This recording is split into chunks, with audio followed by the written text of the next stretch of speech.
right, let me know when you're ready, Nate.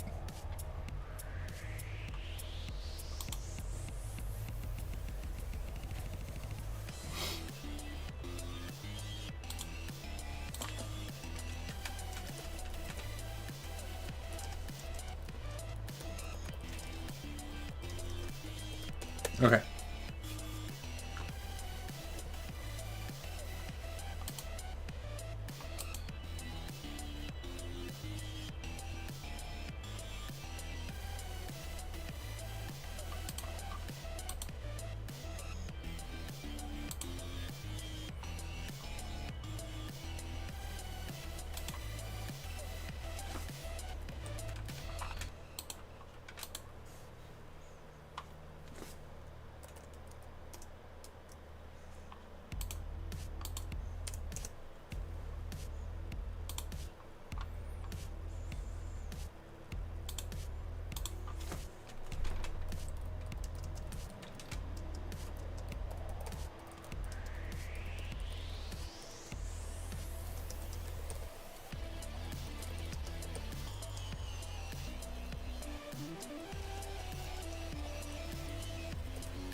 Anybody have any questions?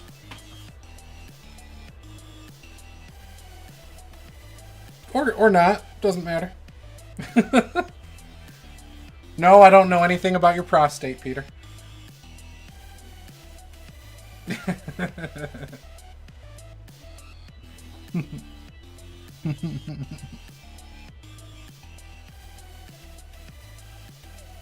How's baseball going?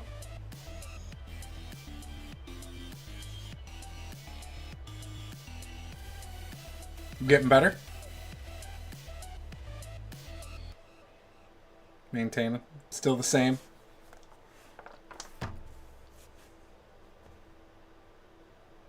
I want to play baseball so bad. It's killing me. I think I just want to play sports in general. Now that I'm getting old and I know I'm going to hurt myself, I'm like, yeah, I want to do it so bad. Like this craving, you know?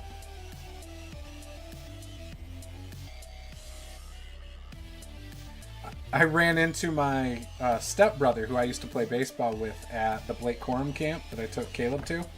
And we were talking about things, and he was like, yeah, you were pretty good. Like, it's too bad politics had to impact, like, who got to make teams and do different things. I'm like, you're the first person I've heard that acknowledges that. I was like, I felt that, but I've never talked about it. He's like, oh, yeah. It's kind of funny.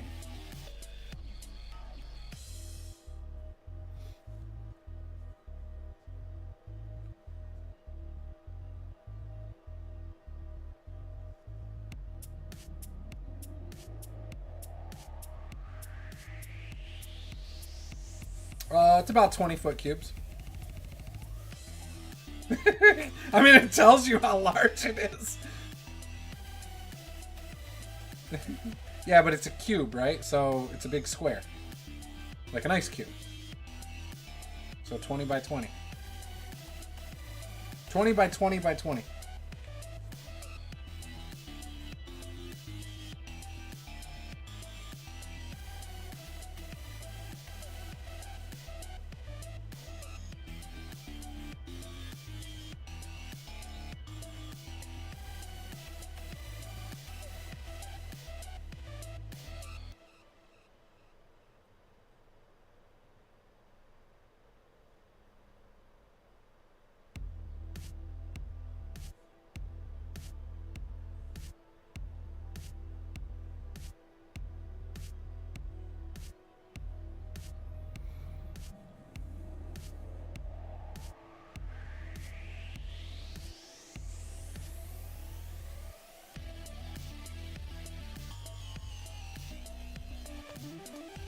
And then don't forget to fix the name on here.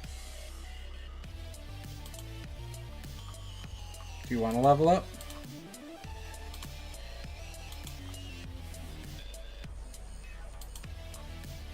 Peter hates leveling up. Game slows down, I think.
You don't like player options?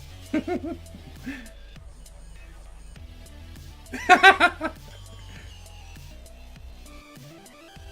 funny. I don't mind player options, but I usually know ahead of time what I'm choosing and what I have. Like, I mean, even before, like, the session. You know what I mean?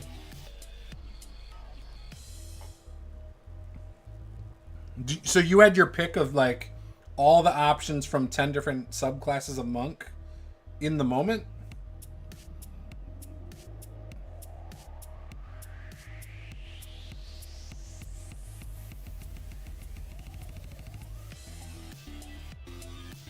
Mm-hmm. Yeah. I mean, that is why I don't like to play spellcasters a lot, especially clerics and stuff, where they get access to all the spells. It's like, no, I'm good.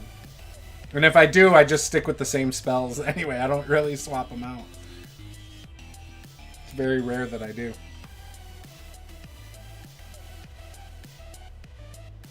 Slightly.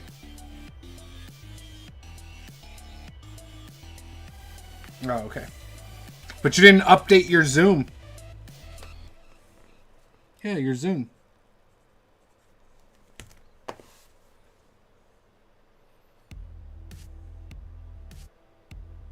Right, we good? Alright, let's go live. It's all good. They can hear me. I guess they've been able to hear me the whole time. I don't know. Maybe not.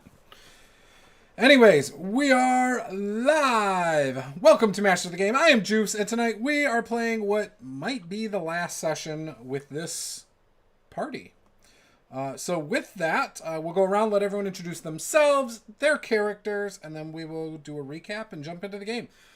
So tonight we will start with you, Josh. I think we usually start with Josh because I think he's at the top every time. It happens a lot that way. I prefer being on top, so it's fine. There you go. I like to switch it up. You do? I find it becomes difficult when you make too many switches.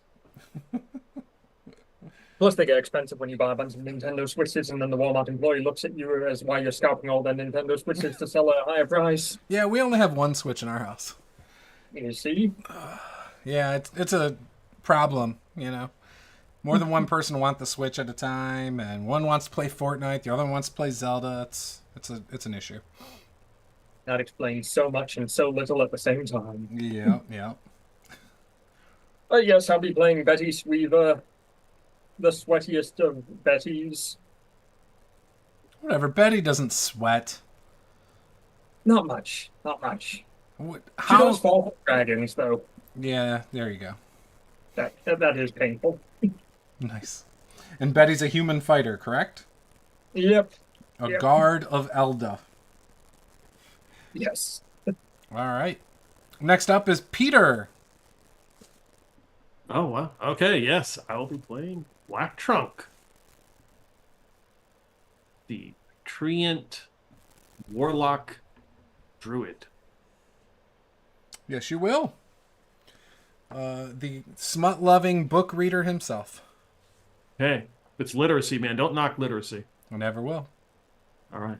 Next up is Dragobod, the villain of our story. I mean, the half-orc. What? Playing Dragobod, the half-orc warlock paladin. I killed a dragon by myself, True. mostly. No, pretty much by yourself. People helped. People helped. There was a burning human that was hanging off the back, I think, for a while. They were very helpful. Yeah, very, very helpful. And next up is Nate. Hi, I'm playing a new character this week because the last time we played, my character died. So now I'm playing Gorognak, not Grognak, the half-orc bard. Bing. I believe didn't that involve taunting the dragon? I think there was some taunting going on. Is that when you taunted the dragon? Oh, I'm sure I did. Nate, you're good at playing new characters in my campaign. You and Josh usually go through a lot of characters. Although Josh has made it through this whole season with one character so far. Yep. Which is rare for Josh. I think in the last one, Josh went through like 3 or 4. Maybe less. I don't remember. Yep, 3 of them last time. Yeah. And you're playing the same type of character that should die a lot in my campaign. So I don't know how you've made it this time, to be honest. Well, last time I was trying to stop other members of the party from dying. This time I don't care about them. What the? What? What Oh, the you don't hell? throw yourself in the way this time? I love it.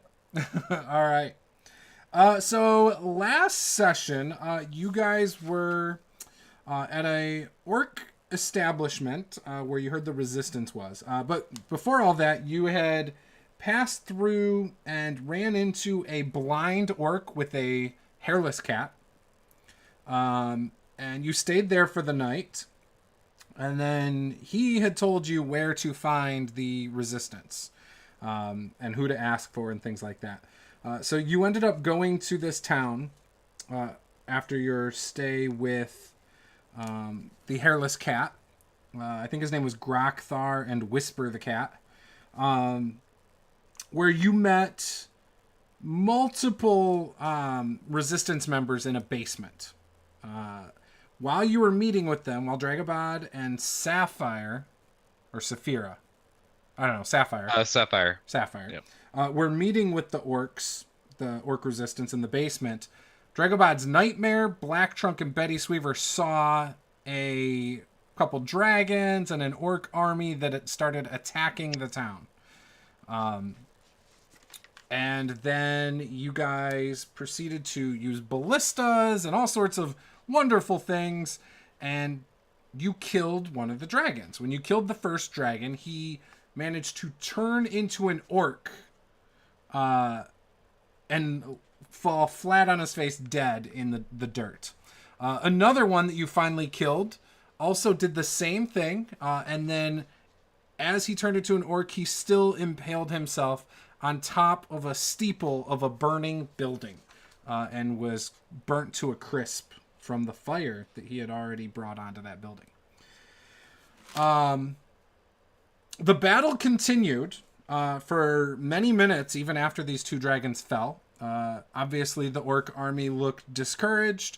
However, they did also know that there is one more dragon out there, and that one is Dracoth the Infernal, and he is located at the destination you were originally trying to go with the help of the Resistance.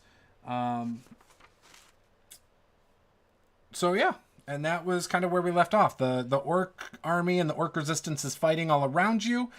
Feel free to explain how this battle unfolds. We'll start with you, Josh. What do you think Betty Sweaver would have done, and what would she have witnessed in this battle? Okay, so she is not looking very good at all right now. Okay. She did a very long way. She's barely alive.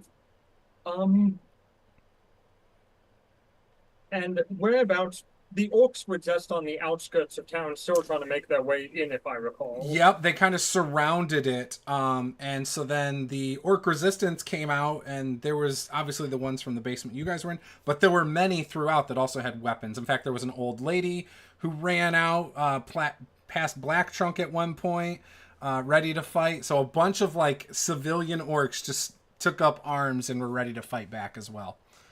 Yeah. Knowing her, she'd probably go ahead and work on rallying the orcs and getting them into positions between buildings, and then work with Black Trunk, who happens to have a decanter of endless water, to go ahead and flood the other orcs out. So every time they come down a corridor or something, suddenly there's a massive geyser of water pushing them all around. Oh yeah, I forgot Black Trunk could do that. And now make it easier for the Resistance fighters to deal with them, because all the other orcs that are attacking have suddenly fallen down. And then the Resistance orcs just go walking right up and beat the crap out of them while they're on the ground. Nice. Well, speaking of Black Trunk, what would Black Trunk be doing other than splashing geysers of water at him?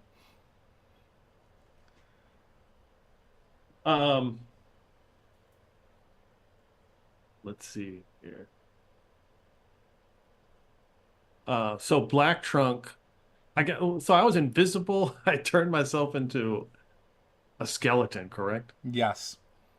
So you could fire a ballista more effectively. Yes, that's correct. So I think you even jumped off as the skeleton and took some fall damage because you were worried the dragon was going to come at you. So I make myself visible again as a skeleton. And I grab like a random weapon, you know, like a broken sword or something, and I go amongst these they're orcs, right? They're orcs fighting against. Yep. They're fighting orcs versus orcs. Okay. So drawing inspiration, of course, as Black Trunk does, from one of his books that he has read, the Gnome and the Gypsy, a particular character in that epic tale, a gnome named Sergeant Pepper Pickle Frizzle. He steps on like a piece of debris and grabs this broken weapon. He says, "Today I stand before you to talk about the greatest battles of our lives, fight against evil forces. It is a battle and a fight each and every day, a battle that demands our courage, our determination, our unwavering commitment to stand against darkness and injustice." And just as I do that, as in the story, the Sergeant Pepper Pickle Frizzle kisses the nearest woman, but Black Trunk's not sure. He just grabs the nearest orc he can find and lays the most awkward kiss you've ever seen on that person, and then steps back and says, "You're quite dehydrated." I love it. You can have inspiration. Okay. When you do this, the orc that you kissed, it was a woman. Very, very large, plump woman. She is wearing a butcher's apron that is just covered with dried blood of, animals and stuff that she's obviously butchered. And she's holding a meat cleaver as you kiss her, and she drops it. And she looks at you because you're a skeleton still. Correct. And she's oddly, she isn't sure what to make of you. It's almost like she really enjoyed the kiss, but at the same time realizes you're kind of scary. But in another weird way, it kind of turns her on. Like, she's kind of into it. Yeah, you never know. And so she just kind of like stands there and just tries to catch her breath for a moment. It happens. And says, yes, I'm very dehydrated. Kind of warm in here, isn't it? Very warm, fanning herself with her hand. Nice. Dragobod. The battle is ensuing around you.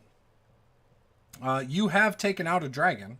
You and your nightmare are on the outskirts, like beyond where the orc army was, because you were on the outside. Mm-hmm. What would you be doing seeing this battle take place? I'm gonna ride straight back into battle. Okay.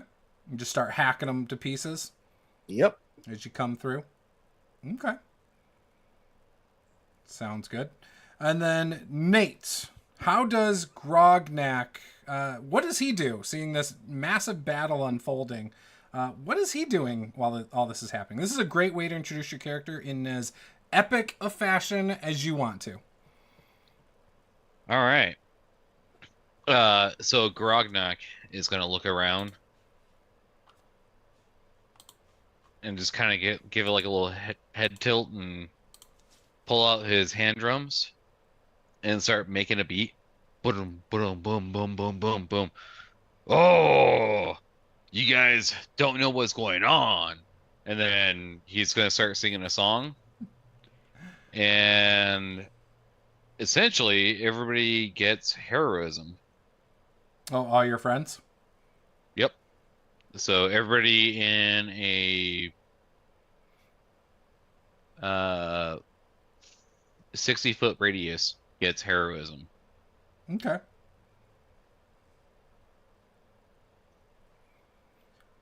So the battle continues. As it continues, you can see that the resistance manages to get the upper hand. When it seems visibly apparent that you guys and the resistance have the upper hand, you can see what's left of the army starts to retreat. They kind of, it's almost just pure chaos because they don't even all start going in one direction. They kind of just, you hear them blow a horn. You start hearing in Orcish, those of you who can understand it, retreat, retreat. And they kind of disperse and start running for the nearest mountains and hills and anything they can to get away.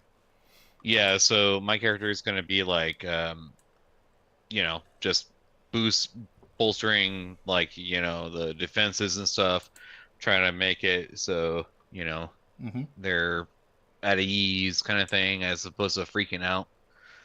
I'm going to try to calm everyone. Okay. Yeah, you're able to do so. The people in the city start putting out some of the fires. And you can see they're all kind of just like checking on each other and maybe checking on different buildings. What would you guys like to do in this moment? Which dragon did you say was left? The one that is left is Dracoth the Inferno. Inferno.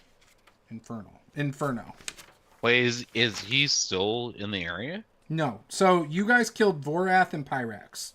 Oh, okay. Dracoth the Inferno, he rules Malkralgrud, which is the city to the west, the orc city to the west. It was the original one you were actually trying to go after.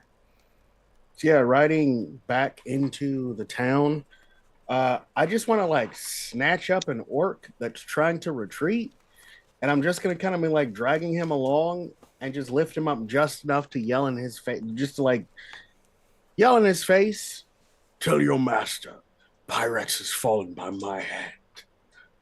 Dragobod the Avenged comes for him next." And I'll just like toss him aside and keep going. Do me a favor. With advantage, give me an intimidation check. Better than that. Okay, that's a 21. Oh, yeah. 21. So just from you snatching him up, you can just see the fear in this guy's eyes as he locks eyes with you, feet off the ground, as you effortlessly lift him up.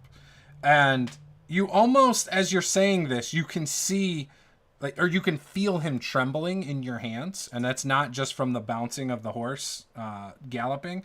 You can feel him tremble, and you can even see his eyes start to well up as he is clearly terrified out of his mind. And then you drop him, and he goes tumbling through the dirt. And I keep riding for the town. Is that anywhere near Garognek? Probably By not, any because chance? I would say you Okay. guys are inside the town more so, whereas Dregobot is outside of the ring. Of I'm where probably Red like was. in the town square kind of thing. Yeah. So I Yeah. would say it's the complete opposite side, probably hundreds of feet away, Okay. if not maybe even a couple thousand. That's probably a good thing. Yeah. As Dregobod, you are galloping into town. You can actually see some members who were in the basement, part of the resistance that you spoke with. And you remember vaguely like who was introduced. You remember the Azog the Swift, Grimjaw the Silent, Scala the Swiftblade, and Harok Skullcrusher are all kind of standing there further in town, but you see all four of them together. And there's just piles of dead orcs around them that they clearly have taken out by themselves. Yeah, I'll give him like a little acknowledging nod and just keep riding to town. All right. Sounds good.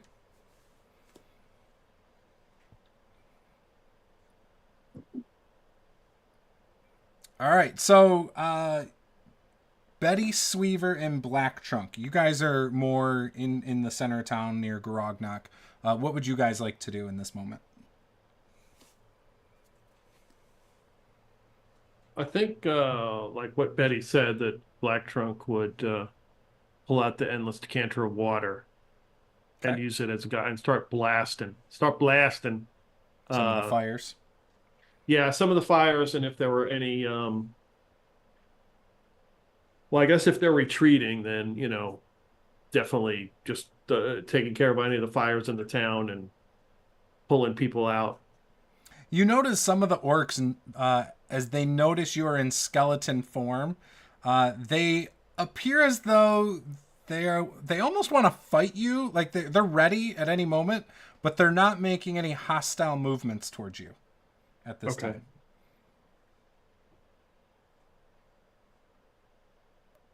All right.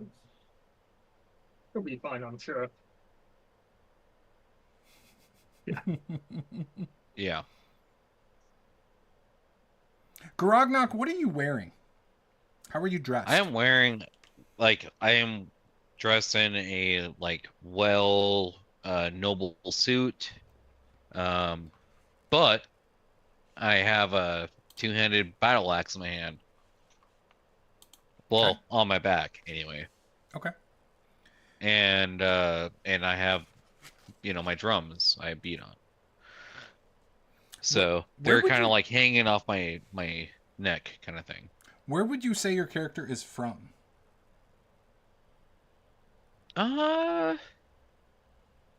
Let's say he's from the swampland area where the other orcs are at. Okay. So as you're kind of standing there doing what you're doing, one of these other orcs with a massive warhammer walks up to you. I don't recognize you. Who are you? Ah, my good sir. I am actually from the swamplands. Far to the west from here. But my name is Gorognak. Not to be confused with Grognak. Because he's a fantastic warrior. Oh, But I am a traveling adventurer. And I'm here to help. well, I don't know who Grognak is either, but that's cool. We appreciate your help. I'm Harok, the Skull Crusher. Ah, I've heard of the Skull Crusher. Oh, that's cool. Are you with the short, fat orc and the one who'd like, I don't know. I think his name was like Dragon Bad. Dragon Bad. I don't know. He wanted to kill dragons. Are you with them? No, no, no, no. I'm just a adventurer wandering through, trying to help a situation that is very not ideal. Oh, okay. Well, I was gonna say, if you're with that group, the little fat one, Sapphire of Amber Clan, yeah, she's dead. Wait, did you say Sapphire? Yeah, she's dead. Mother Amber or something like that. I don't know. I knew Sapphire. I had adventures with her. Well, she got killed. Killed, you say? By what? Dragons? Yeah. Don't tell me dragons. The dragons that were just here. Wait, Well, you know. there was dragons here? Well, yeah, there were. They're not dragons now. And he points with his warhammer up at the steeple of the crisp, charred remains of an orc. That was one of them. And the other one's over there. And he points. You can kind of see, like, the divot of where a dragon hit, but it's, like, a dead orc there now, off in the distant view. Yeah. I only see dead orcs over there. Our brethren. No brethren of mine. Those were dragons. I'm telling you. It was the mighty Pyrax. And Vorath. Pyrax and Vorath. Yep. You speak lies. Whatever. I'm telling you what I saw, and you can ask anyone here. They saw it as well. Where were you? Hiding? No, I only just arrived in town. I didn't know what happened. What was going on. Did you just magically teleport here or something? No, I've been traveling for days. By yourself? Yes. And he pulls out like this huge map. Like it shows the whole area kind of thing to the other guy. He's just like, I've been moving from here, and he's like pointing on the map or whatever. And I just arrived here. It's like a like world going map, from- pretty much. Essentially, yeah. He's like, Yeah, because wait, I have that's the cartography. world? I didn't think there was anything beyond Elda. Yes, the world is huge, my friend. You see a skeleton come running towards you. Ah! And you see that he pulls his warhammer up. Whoa, whoa! I sensed someone was traveling for days. Did Morthal They may be send you the dehydrated. talking skeleton? What? Ease, my friend. Morthal, Ease. the necromancer. No. Of course I'm not a necromancer. No, you're a skeleton. Only temporarily. It's like a play. A play? He Yes. looks so confused, and he's kind of scared. Water, you say? Yes, my senses twinged when I heard someone say they've been traveling for days. Ah, Perhaps yes. you're, I would appreciate water, Oh, yes. kind sir. Pull out, take a cup out. Warm And sword. my Garognak, how do character- you know that's a sir? It's bones. Well, more than meets the eye sometimes. And my character just chugs the water. Sir Skeleton, are you a man or a woman? I am a black trunk. What is a black trunk? I came here earlier, don't you remember? No. You're probably dehydrated as well. It's been a long fight. I pour some water for him. He reluctantly takes the water, starts sniffing it. A little bit to drink. Okay, I'm good. I'm good. Thank you. And he hands it back. Ah, thank you, Black Trunk. And he hands you an empty can. Or whatever. Are need you... more. Who are you here with, Skeleton? Well, of course, Dragobah, the great dragon killer. You're with Dragobod? You're the one of the people he was speaking of? Well, yeah. How many of you are there? Oh, there's Betty Sweaver and the late Sapphire. Oh, you saw your friend fall. No, burned. Well, yes. To a crisp. More like to And ashes.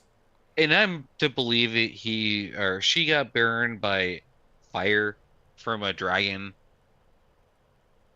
That powerful sorcerer. Yeah. Wouldn't you say so, Skeleton? Mm-hmm. She basically got nuked.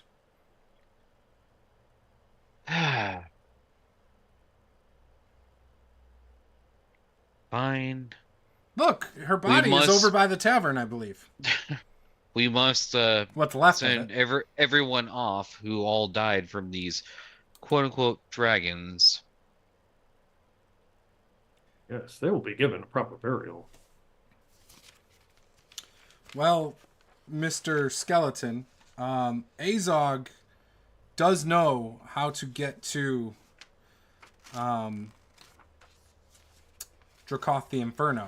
Should you still be interested in pursuing the dragon for once you guys were going for? Dragobah seems pretty insistent on killing all of these dragons. Yeah, I would say so. I should find out where he is. He's probably very dehydrated. Oh, I think he's over there on the Nightmare, and he kind of points in a direction. You can see Dragobod in the He's distance. charging in. Yeah, just charging into the town. Oh, perfect timing. Like before anybody has any interactions, my character just kind of like jumps in the center, like right before Dragobot has any chance to interact. Ah, dragon killer. I Oh, hear you are a dragon killer. Jumping in front of the horse. Yes.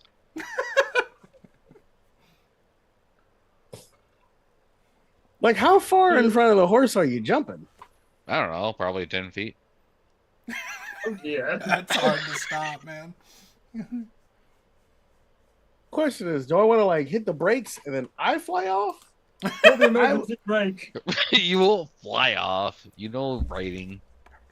I'd probably like circle around this individual that just jumped in front of my horse. You kind of like steer around it and do a little circle. Doing donuts. The dust kind of kicks up into Gorognok's face and all over his nice uppity clothes. His noble clothes. And then He definitely stands out because nobody here is dressed like that. Everybody is like, you're just a small village type of, work clothes. Gorognok stands out. Does Gorognok look untouched by battle? Pretty much. I'll probably like and then he starts beating on his drums. I hear your name is Dragobot. Like, And he's like, I hear your name he's is like, Dragobot. well, he's like keeping beat with like the horse's hoof prints as he says that. like I'm very confused. Dragobah. I don't know who this person is. Dragobot, yeah. Dragobot. Killer of the dragons. Bro, like, stop, get off the horse, get uncomfortably close, and sniff your hair. What does your hair? Does your hair smell like smoke, soot, and or dragon flame? Doesn't Nope. have product in it. None of that, and it smells like a half orc. Smells like lavender. Smells like lavender, yeah. Percent. Probably. Or cucumber melon scented Something high end shampoo. as far as a you know, royal is concerned. It's Yeah, L'Oreal I'll worth take it. that deep sniff and then get confirmation. This person was not here previously to help fight the dragons. But they're here now. Oh, Have a drink. As the skeleton is trying to hand you some water. does Garognek hear you say that? Yeah, I'm standing like right next to you trying to hand Dragobot Yeah. a drink. Yeah. Oh, Dragobod, please have a drink. I just only arrived myself, and I've been trying to put out the fires. I hear you're a great dragon slayer, though. I will slay them all. Branch, get the cup out of my face. It's just drink the water. Drink the water. You seem a bit dehydrated, Dragobot. I don't want you to be lacking in your hydration. I'm With the battle. fine. It's like say I'm fine and then like crack all of the muscles. So what brings you all here? And he even like looks over at Betty Sweaver and kind of like gives like a weird kind of like little glint in his eyes. As Grognak says that, Including you see 3 other orcs. Dragobod, you recognize them as the other ones from the Resistance who are in that basement. So there's a total of 4 now. And they kind of just come up and join the group as he asks that. including yourself, infantry. Infantry? Oh yes, this one was infantry at one point. Or maybe town guard? He's looking straight at Oh, her? Betty Sweaver. And he points at her. Yeah, he's like making no like full eye contact straight at Betty Sweaver. What's up? What do you need? What brings you way out here, town guard? I'm with him killing dragons at the moment. Huh? You've been on adventures. Well, outside of your post, is what Grognak says. This. I needed to travel. It's always good to get battle hardened. Vacation's important. Vacation. Well, me myself. I like her thinking.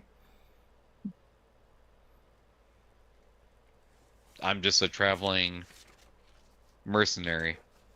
That's all I am. Well, why are you here? One of the small orcs from the Resistance asks, looking at you, Garognak. Well, I'm here to help. I've heard some things in the winds about this area with dragons and all that, and I came here to help. It's kind of obvious why he's here. Obviously, we need theme music. And we need skeletons to serve water, apparently. I don't know for how much longer, though. What, that you're going to serve water? No, that I'll be a skeleton. Oh, what will you be next? I haven't decided. Fair. Well, if you guys would like, we could get you well rested for the night. And if you are here to help, Garagnak, I guess this is the time when we must march off to battle. So first thing in the morning, we're going to be marching through the tunnels. All right, no worries. I got you guys. And And what exactly is your skill set other than theme music? He starts like beating on his drums, and everybody just feels better. Everybody gets temporary hit points. Ah, you are one of those types of musicians. That There's more to me than meets the eyes, my good sir. I'm sure. I'm sure.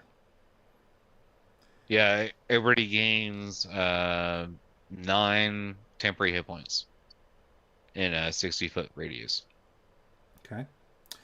All the other orcs around kind of the fires are starting to get put out. There are some that come out with like some holy relics and things like that and start doing some kind of a ceremony for the dead.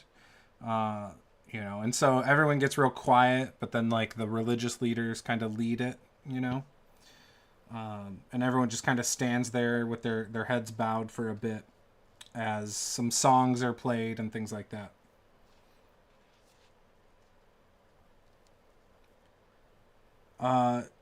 Azog asks you guys, would you like, after this ends, would you guys like us to show you some beds?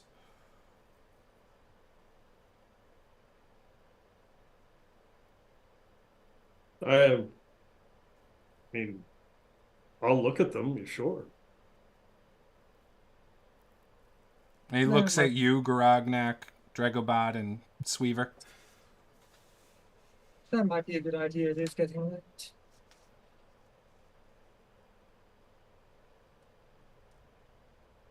How much of the town is left?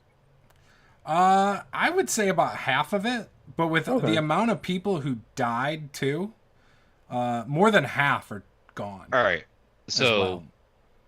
What was the question? I'm sorry, I missed that. He offered you rest for the night, like free beds for the night. Oh, no, my good sir. Allow me to help with the town, and he presents 20 gold pieces to him, and he goes, "This is more needed for this town right now. Allow me to help everybody actually find a place to sleep tonight." He kind of looks at some of the other orcs around him and, why don't you take that over to our religious leaders? They might have a need for that. Of course. And then he walks over to them. To any of you needing bedding, the Resistance does have barracks underground. Yeah, I'll go sleep in underground barrack. Excellent. It's right off the tunnels, so it'll be perfect if, for when we step out in the morning. It's very convenient. He takes you to the building next to where the tavern was that's also been just partially destroyed. But it's intact enough that he's able to get in and show you. There's like a hatch at the floor. You just kind of lift up under a rug. And he leads you down some very steep stairs, about 20 feet straight down. And then it kind of opens up into a cavern. And you see bedding, like bunk beds all around this room. Yeah, I'll go pick a bed. One that looks comfy. Comfy and sturdy. It's definitely sturdy, made of wood. There's hay and some furs that are on top of the hay, so the hay doesn't poke through and serve as some uncomfortable situations. Yeah, I'll take the time to take the armor off, get real comfy and cozy, and then just conk out because I'm exhausted from killing a dragon today. All right. As people are, as everybody's getting ready for bed, I'm gonna cast a spell. As I'm beating my drums and I'm, doing a low, slow rhythm kind of thing, and I go, mass healing word. So 6 targets of my choosing all heal. So everybody here heals up to 1d4 plus my casting ability modifier. Perfect. Plus 3, so d4 plus 3.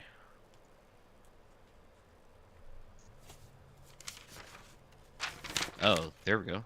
7 hit points each. Everybody heals automatically. And I I'm also going to.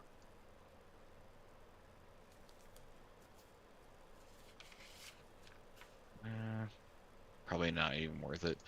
Yeah, so that's it. I'm just gonna heal everybody, essentially, Okay. before I go to sleep.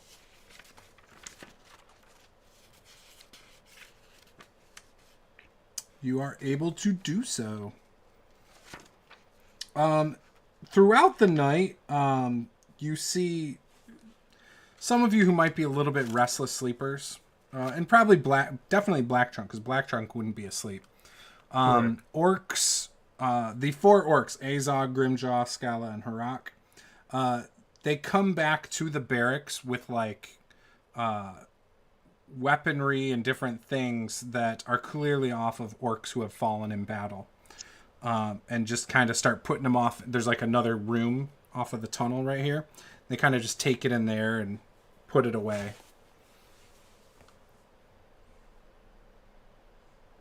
And that happens throughout the night. You're all able to get a long rest. So you can click that button in D&D Beyond. Or just write out a brand new bunch of squares on my little sheet of paper. There you go. Perfect. So, Black Trunk would, before, obviously, I believe it only lasts an hour, so he would turn back to a treant, but he would make sure all the fires are out and assist anybody who needs assistance with water, and probably go to the clerics or whoever the holy people are to understand what the burial rites are, because he has mold earth as a cantrip, so I could move dirt and stuff around if that's what they choose to do. Okay. They would definitely have you do that, and they would appreciate the help. In fact, they came up with an idea for an area specifically where mold earth would be great. Maybe they could set up not a shrine, like a remembrance kind of thing, like an area. So they have you help them with that, and they are going to resurrect a monument over where you do that at. Okay, good. Yeah, I would gladly help with that. Excellent.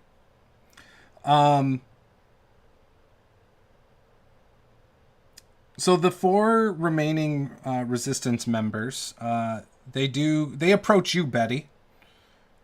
Uh-oh. It's odd seeing a human helping a couple orcs and clearly a tree, which we've never seen a talking tree. But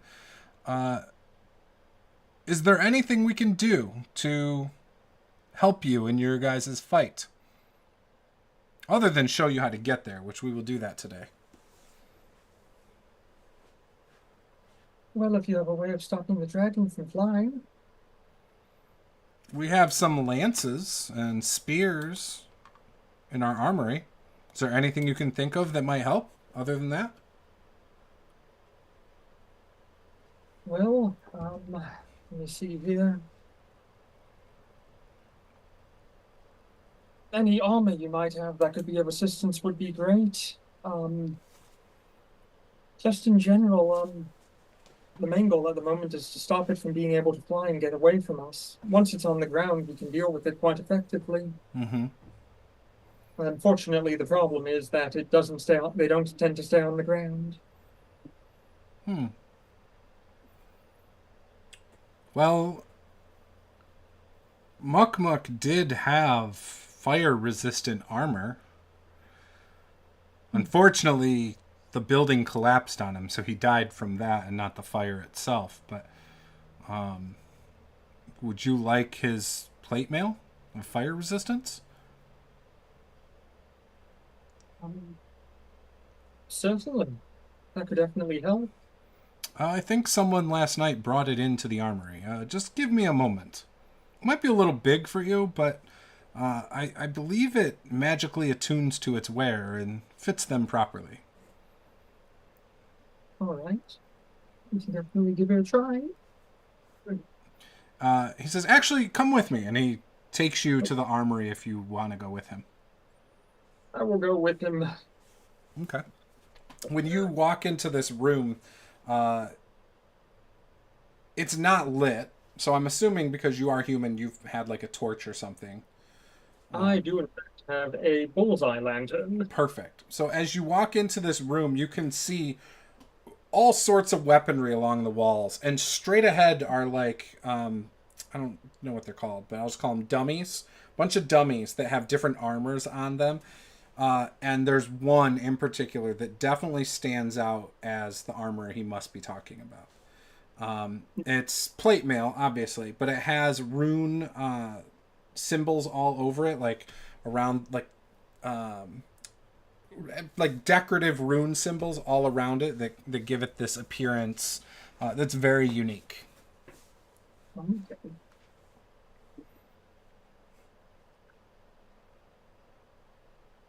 You can don this armor. Should you defeat the dragon, we will happily let you keep it for helping us get our freedom.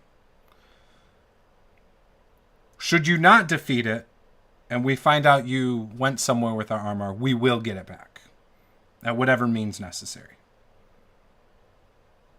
Well, should we not defeat the dragon, we'd probably have to go ahead and collect the armor from my dead body. Fair. If you need any other weapons, feel free to grab some. All right. Thank you very much. Pretty much any mundane equipment you want, you can pretty much get in here. Like weapon-wise. Or armor-wise.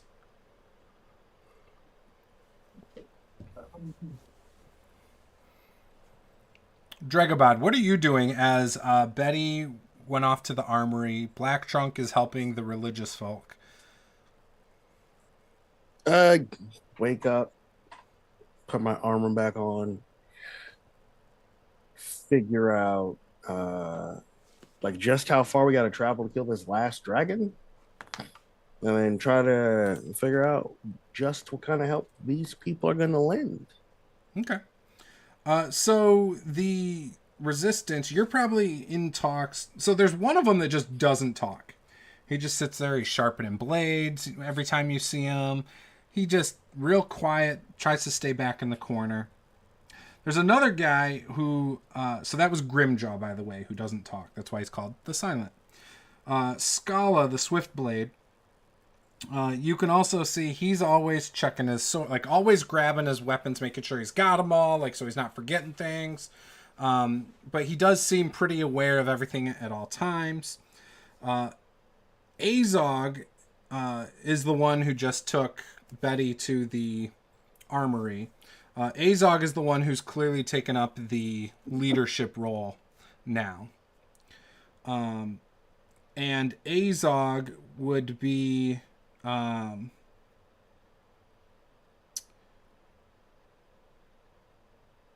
it would probably explain to you that he and the four that were there would definitely go with you.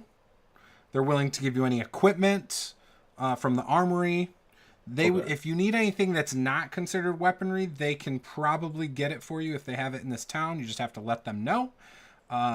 You know, whether that's rations, whether it's other types of mundane equipment, they will happily try and get it for you. You just have to let them know what you want. Do they have any shields? You can get a shield for sure. Cool. What Yeah, type that's of shield real. would you like? We have tower shields, which do make it makes being stealthy a little bit harder, but it is a very advantageous thing to be able to hide behind, especially against a dragon. Just a standard shield will be fine. Okay, yes, we have just some medium-sized shields. Cool.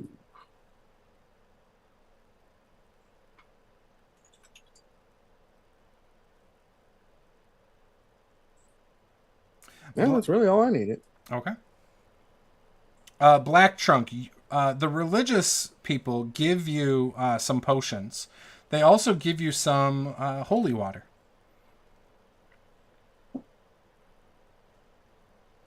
They give you a vial of holy water and 3 potions. One of them is heroism. One of them is cure wounds, greater cure wounds. And the last one is bless.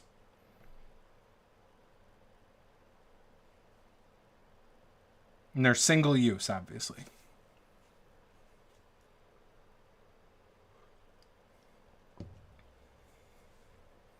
You're muted, so I couldn't hear you. How does a bless potion work? So it would basically have the same effects of the bless spell, but just on whoever drinks it. Okay, just one person though. Yeah. Yeah. Okay. And okay? So if I drink it and I get hit with damage, do I have to make like a concentration check still? No, it wouldn't work like that. Okay.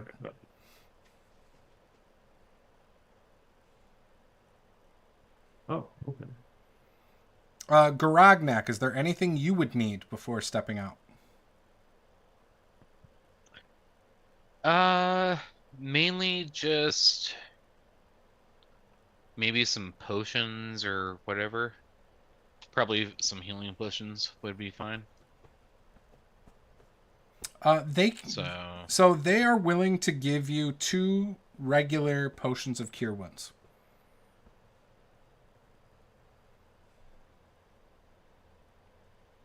All right.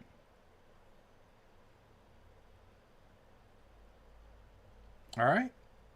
So the 4 resistance members lead you guys down the tunnel once you are ready. Well, I guess, are you guys ready right now? I am. Okay.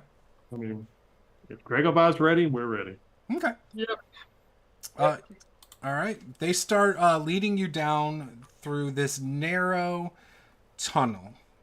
It is not lit at all because half-orcs can see in the dark. So they did not even think to put anything in here light-wise. You are on this path for a while.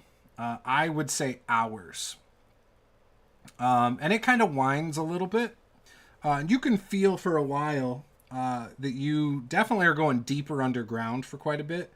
And then I would say the last 2 hours of the journey, it almost feels like you're going back up. It feels like you're going uphill. The walls are rough and damp. After a while, you notice that it goes from the scent of like an earthy smell and like dirt. And in fact, the walls also go from more like a softer, wet dirt and start to become more like rock after a while. Shortly after it kind of becomes rock, you can smell smoke filling the air. You hear like these faint echoes in the distance, but you can't quite make out what the sound is. As you get even further, you can kind of start to hear the crackling of fire. And it's growing louder and louder as you delve further up on this incline.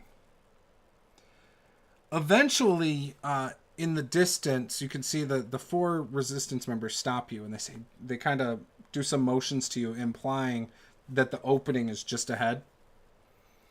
And they tell you it should be fine. Like just come on, just be quiet.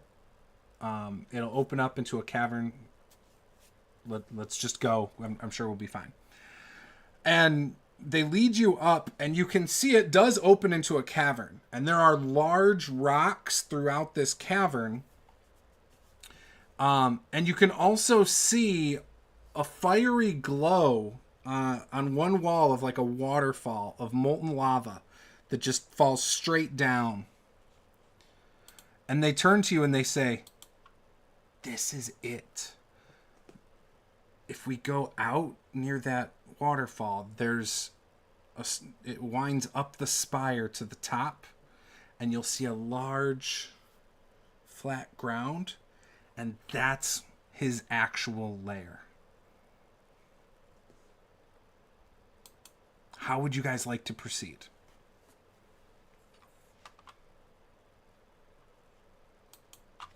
Well, she'll make a decision because Dragobot will just charge in. haphazardly. That seems to work every other time. Let's go, baby! Straight inside. Terrible idea. So you guys like run through to go up that opening? So right now, you guys are at a big opening. There's rocks that pepper the room. Just imagine like a big circle room. Imagine you guys are at the south side of it.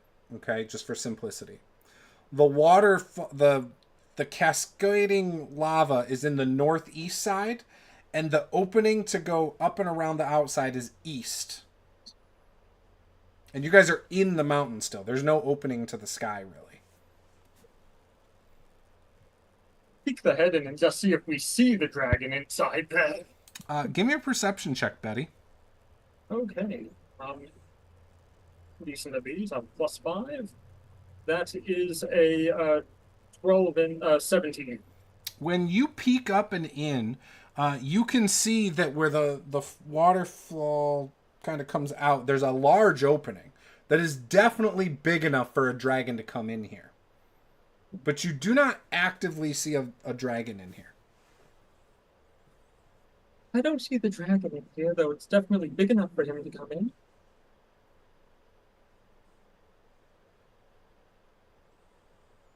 Is there anyone inside?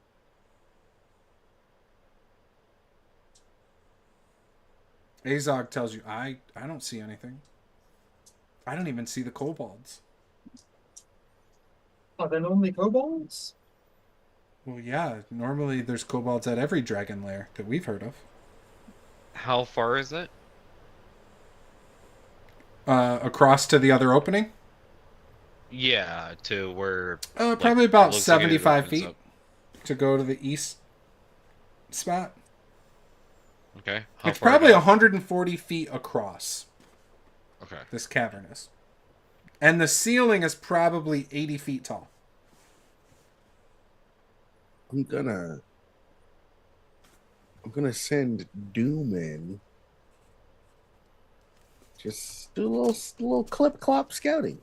Okay. Also, I feel like this is a trap, so okay. Better Doom than me.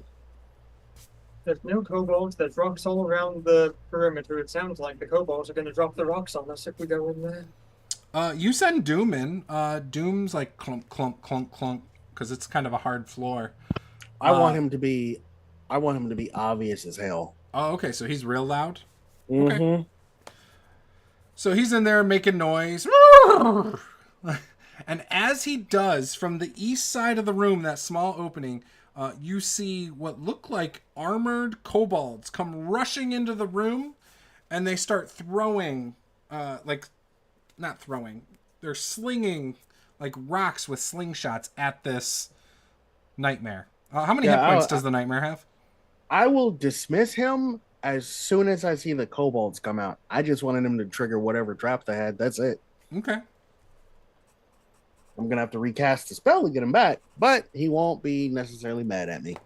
So they start slinging their slingshots, and as Doom just disappears, they kind of look at each other like, oh, what was that? Do any of you speak Draconic? No, I don't.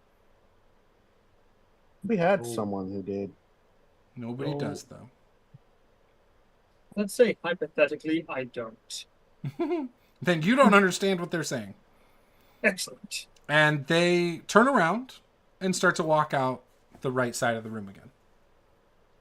Where they just came from? 1 sec. Let me double check. Yes. What would you like to do? I do speak Draconic, by the way. Oh, you do? Tell you. Yeah.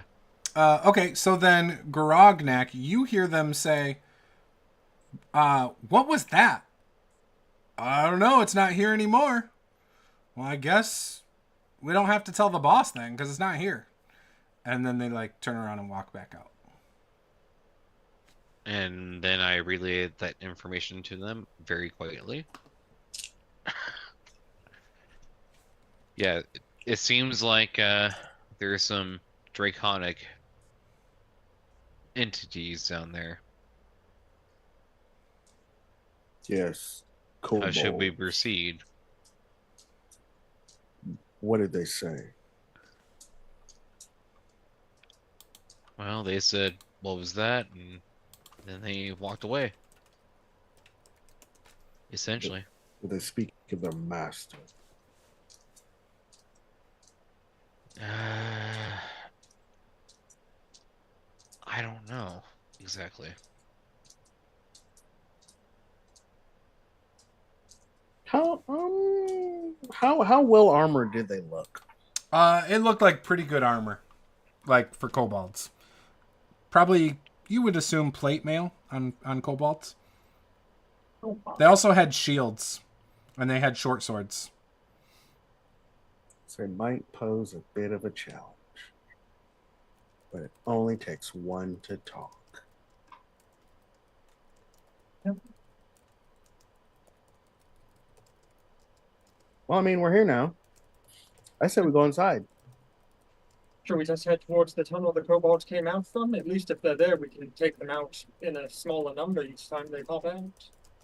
It's probably a good idea. Works for me.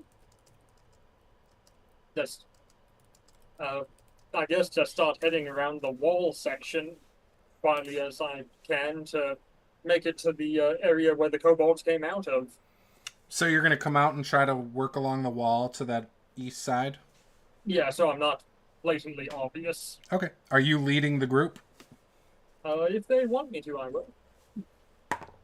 It's Dragobuz's show, though. No, I want to go first. I would like to stick my face in that hole and say hello to them. Okay. Right behind you. As you two come out, do me a favor. Give me a dex save. I'm great at these. If you are within 10 feet of me, you can add a +3 to this. Oh, fantastic. That brings the total up to... what's 15 plus... 18. He's doing math for a second. Okay. So you had 18, Betty. What'd you have, Dragobad? Dirty 20. Okay. So as you guys come out and you start making your way around, you hear something above you. And when you look, you see there's a ledge. And there's a couple kobolds standing there with no armor. And they're pushing what looks like a cauldron that's like on some kind of contraption so it can kind of swivel. And it's got some like mechanics rigged up to make it a little bit easier for them. So they're like pulling on these ropes and everything and through these gears. And it turns this and just hot molting lava comes splashing down. So it doesn't hit you fully, but you do take 3 points of fire damage. Betty Sweaver, you're also resistant to that, so you're only going to take 1 point of fire damage from the molten hot lava. Black Trunk, you weren't near it, so you are fine. And same thing for you, Garognak. But roll for initiative, everybody. I was right. I had a feeling they'd be up there. How high up would you say they are? 25 feet. Oh, lovely. Oh, okay. Hell yeah. Best initiative ever. Uh-oh. Excellent. What's wrong with that, Betty? Perfect time for me to roll a nat 20 is on my initiative. All right. So I have a 23. I have a 23. I have a 3. A 3? 19. Yeah. So Garognak's going to go last then, it looks This is like. Best initiative I've Yeah. ever rolled Black in my Truck life. is going before Grognak. Betty goes Look before at that. Dragobot. Okay, so Betty, we'll let you go before me. So Okay. it looks like there are 2 kobolds up there. You can't quite see completely on the ledge, but it looks like there's 2. Mhm. And that's all we see, kobold Yep, wise. and they don't look like they're wearing armor of any kind. Oh no, that's awful to them. Okay then, in that case, I would like to cast Javelin at first level. Okay. That is a 24 to hit. Wow. What's the range on the javelin? 30 feet. Oh, perfect. Okay. 120 long. And that is for 11 points of damage. All right, so you kill the first dude. And as you hit him, he falls forward and lands where the lava was, and you can just see his skin and everything starting to like melt and just burn. Barbecue. That's not good for his health. Okay. Well then. And because you can only do one throwing weapon on a turn as a free action.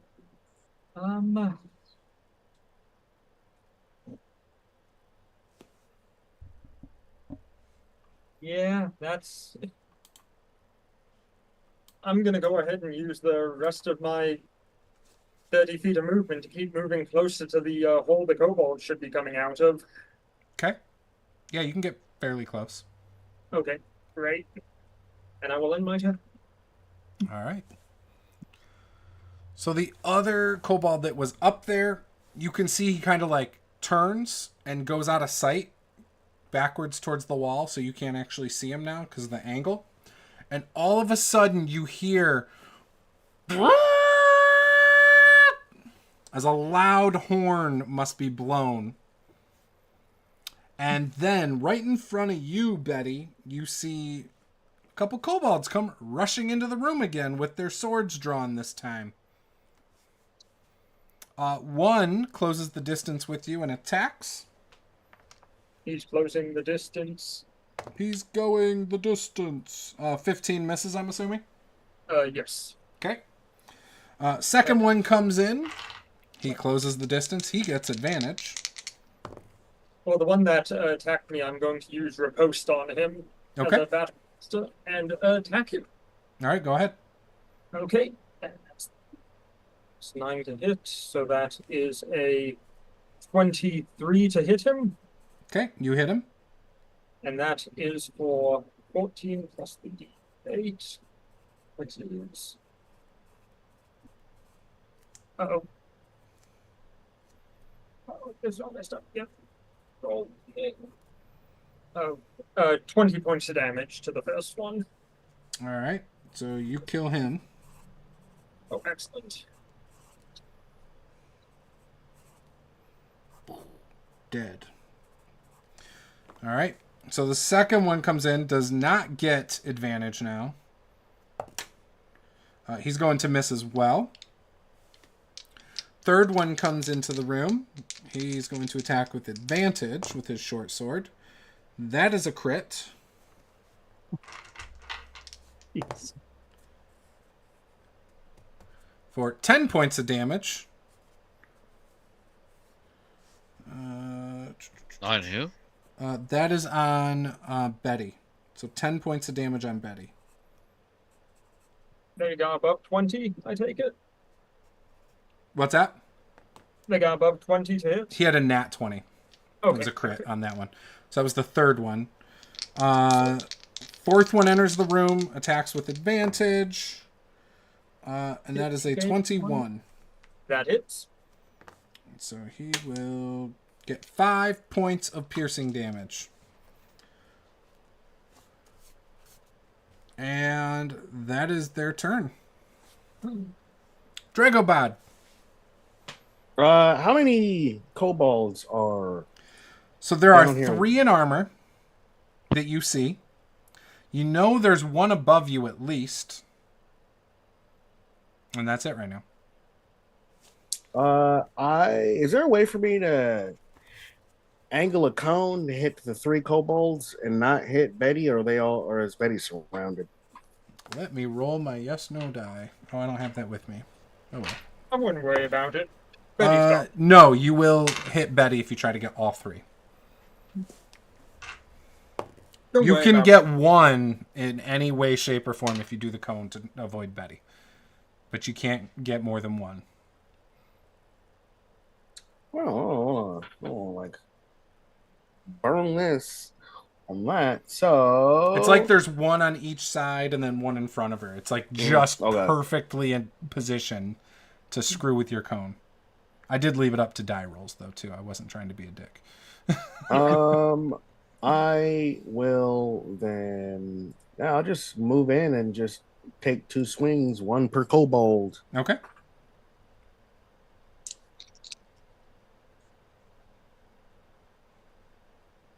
Right.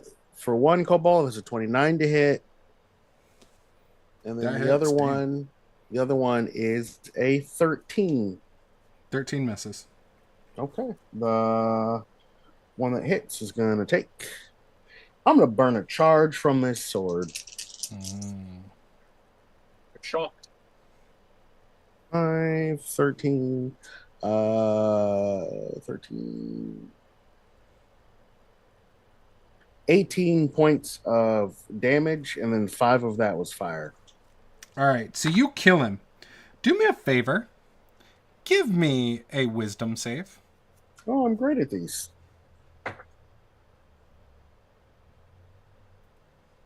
I know the kobold's casting Dominate Person. Dirty 20. Okay. For a minute, you almost feel compelled to attack Betty. But you don't. You have plenty of, mental fortitude to not do it. You're also not sure why you just craved attacking her. Okay. All right, so there are 2 left on the ground. Is that everything, Dragobad? Yep. Perfect. Black Trunk. Okay, so there's an entrance to this cave, and they've gone in, and we took out one of the kobolds to drop something. Mm-hmm. Okay, And the you've other taken out kobold, 2 of them in armor now. 2 of them in armor that are underneath this overhang because they drop shit on us. Yeah, the one that there's only one. There's 2 that drop stuff on you, but they're not armored. One of those was killed. Right. Then, the other one took off and blew a horn or something. Yep. And then you see 4 armored ones ran into the room. 2 of them have been dropped, so there's still 2 armored guys about 30 feet into the cavern on the right. Okay.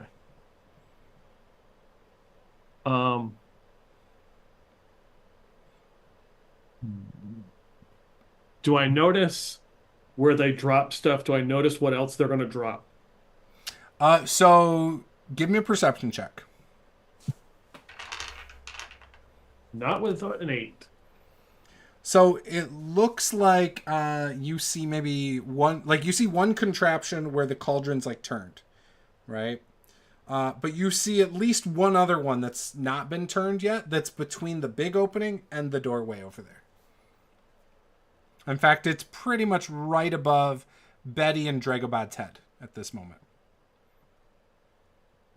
Oh, okay. It's also above the other kobold's heads. Hmm.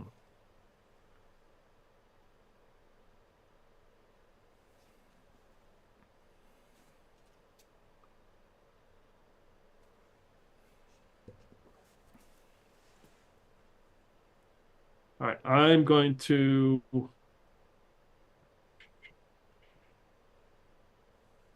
tell them to watch out, and I'm going to Eldritch Blast one of the kobolds.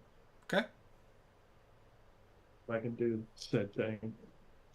17 on the die, I believe that's hit. That is a miss. 23, huh? That is a miss. Oh, 23 total. Oh, that hits. Yes. To hit? Yeah, 23 to hit. Yep, that hits. Oh, okay. 6 damage, 6 force. All right. And last one. He's still 25 alive. to hit, 1 damage. All right. So you blast the guy twice. He is still alive. He's a little shocked 'cause he hasn't been hit before. He's just, oof. Oh, that hurt. And I will use my movement to move back. Okay. And if I can get her duck her behind a corner or something, I will. Yeah, you can get full cover back inside the hallway. Yes, that's what I'm going to do. Perfect. Grognak. All right. Gorognak. Yeah, Gorognak. Okay, so how far away is the whole action going down About in front 30 of me? feet in Okay. to the right. Okay. And how many enemies are there in front of There are two. Dragobod and There all are that two. stuff? The way it is right now is you have like Dragobod kind of next to Betty Sweever, and then there are two kobolds flanking around Betty Sweever. One of them's kind of blocked by Dragobod based on where you're standing. It's hard to see that one. The other one that's not really blocked was just blasted twice by Black Trunk. They are considered humanoids, right? I think so. Yeah, I'm gonna hold person on one of them. The They one that need a was wisdom- hit or not hit. Not hit yet. Okay, that's a wisdom save. Yeah, it's a wisdom 14. I rolled a 17 on the die, so they make it. Damn. Okay.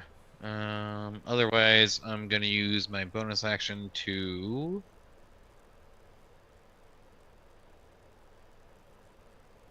Bardic Inspiration on Betty Sweever, and you get a 1d8 for one ability check, attack roll, or saving throw. Perfect. Oh my. It is now Betty's turn. Oh boy. You see, this is the part I like when you're all nice and close to me. I'll go for the one that is badly wounded first with my pokey stick. Okay. That is a. My mind's drawing a blank again. That is a dirty 20 to hit. Barely hits. Oh, thank God.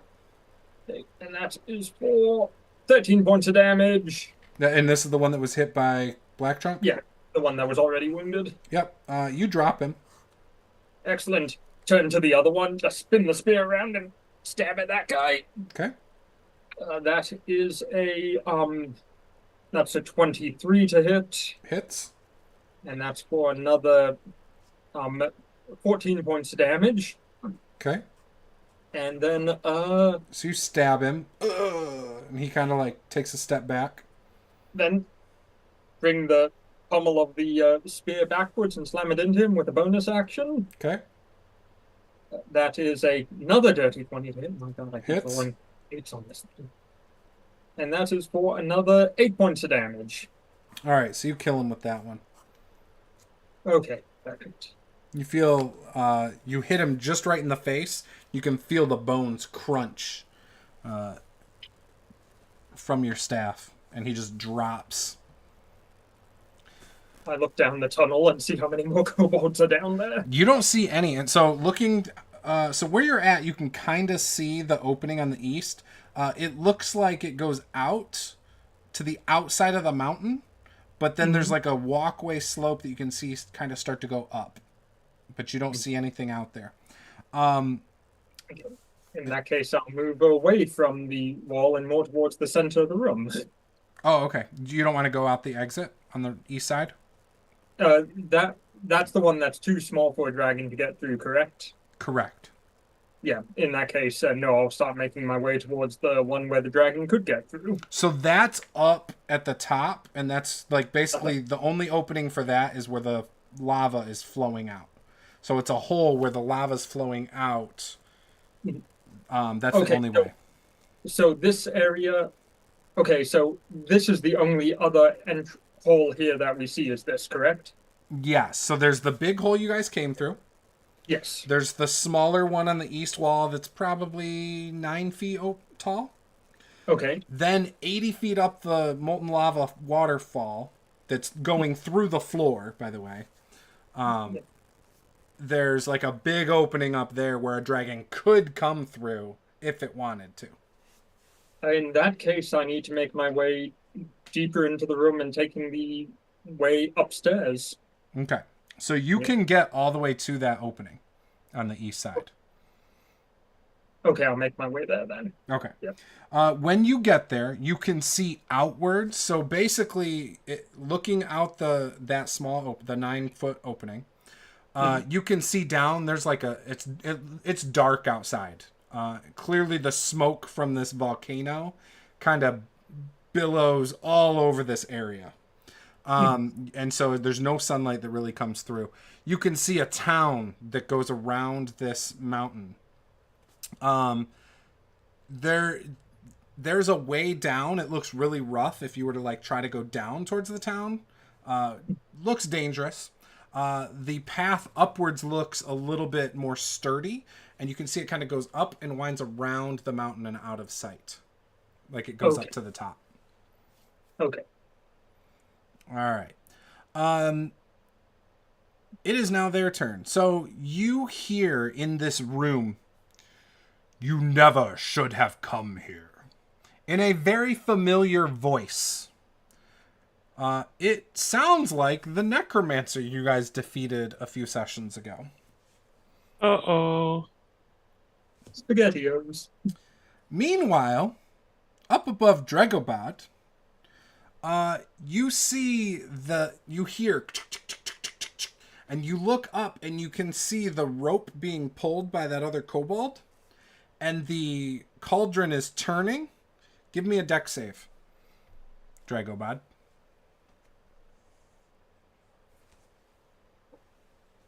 Ooh, 17. 17. Okay, so you did technically make it. Technically.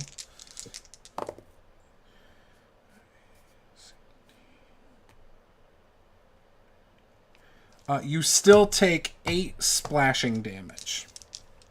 Fire damage. Okay. All right. With that, it is your turn, Dragobad. You see this little kobold guy who's like 25 feet above you. And did I hear that voice? You did hear the voice. You don't see where it came from, but you definitely heard it. Did I see where Betty went? Yes, you see that she went to the exit on the right. Yeah, I'm not even gonna worry about the little kobold. I'm gonna go where Betty went. Okay. Yeah, you're able to do that. You have 30 feet of movement, right?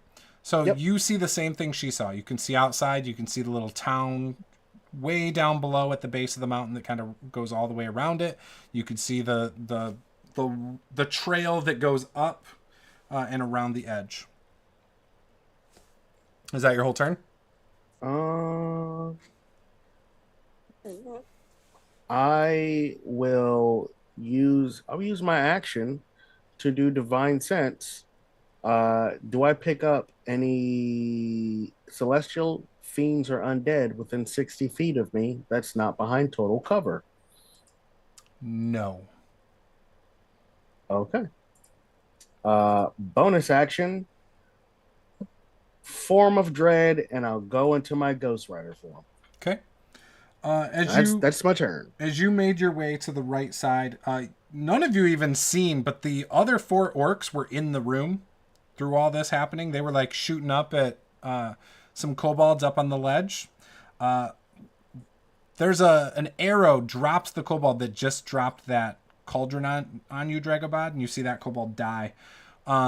Then the 4 orcs move over to where you guys are at the exit on the east side of the room. They're kind of standing back against the wall to let you guys go through as well. Black Trunk, it is your turn.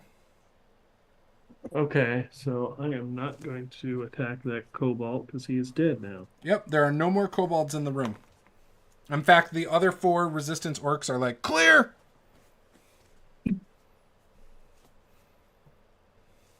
What was that? What was that voice?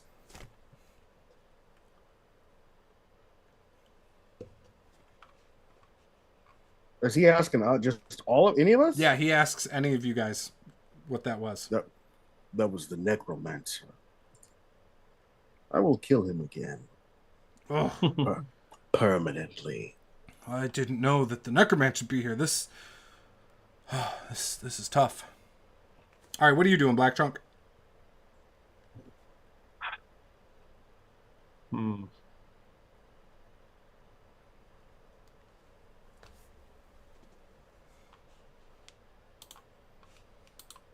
So it's 20 feet, like it's 25 feet above is where the guy without any armor dropped that shit, right? Yep, about 25 Okay. feet.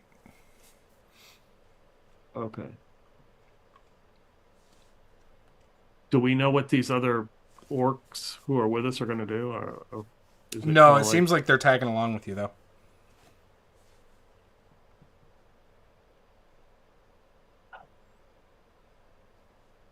Okay, well, I will move in past I will move past the, looking to make sure there's not some sort of trap into the cavern or wherever it is, very cautiously. And I will examine these kobolds to see what they look like. Okay. Are they in full plate mail? Yeah, the 4 that were originally down on the ground were in full plate mail. It's still kind of crude. It's not like real nice plate mail, but it definitely covers them in all the vital areas. The guys who fell from the top, one of them burned completely in the stuff. The other one that fell, pretty much just in like some shorts that are made of animal skins. Has like a necklace that has like teeth or different bones on it and stuff. But yeah, nothing really on him. He does have a slingshot. Okay.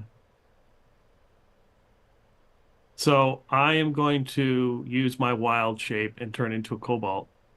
Okay, a red And cobalt, then just I'm like them. going, yep, and then I'm going to tell the other orcs to say, "Come in here and help me get this armor on." I Okay. mean the other orcs. Yeah, those 4 help you put some armor on. Okay. You're a man of many tricks, Black Trunk.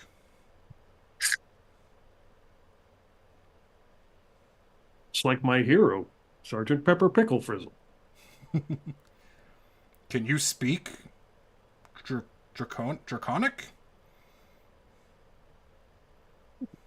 I don't think I've accounted for every contingency, but Okay. Well, at least you might get the surprise on them. I'm going to wait in there. That's probably my whole action, so I'm going to wait. Okay. Perfect. Grognak, what would you like to do? Let me think here for a second.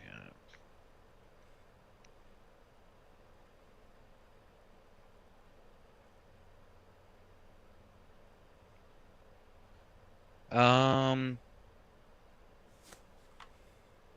Shit. I don't know. I guess for my bonus action, I do bardic inspiration on Black Trunk, and Okay. then I hold my action. So you're still at the entrance of to this big open room. Are you going to Yeah. follow them to the east side? Yeah. How far is everybody from me? 60 feet to the other opening. Okay. I'm gonna move 30 feet and then hold my action. Okay. Just basically be kind of prepared for anything that might pop up, kind of thing. Okay. All right.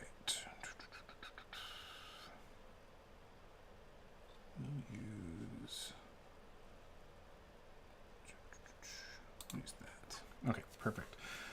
Okay, we are technically out of combat. What would you guys like to do as you go out the side of the mountain? I will use a bonus action for a second wind to get some of those hit points back that the kobold stole from me. Okay. Yeah, I'm just gonna touch myself for a couple hit points. All right. When I think about you, I touch Trader. What's the plan, Dragobah?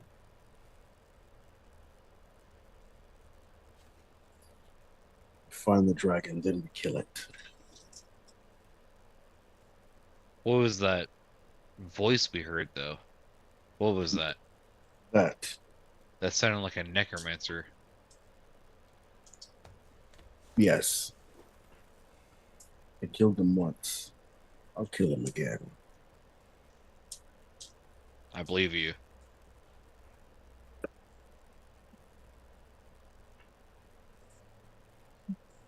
They're not easy to kill.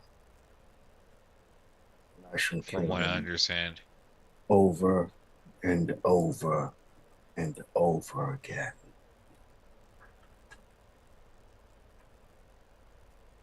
Well, we should head up the mountain then. So, so does this lead to like the outside?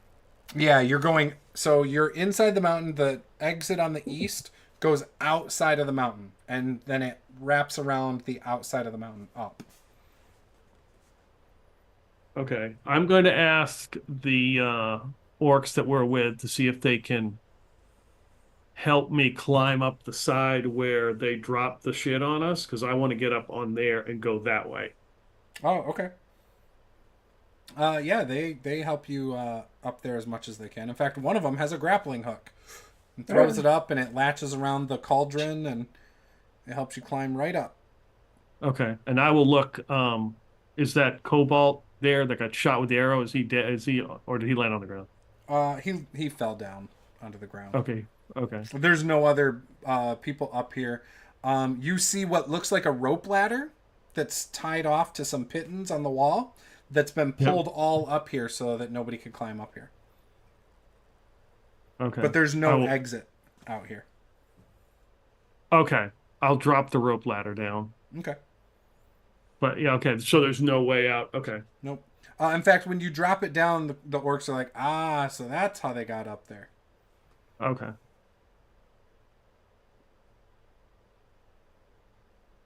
Hmm.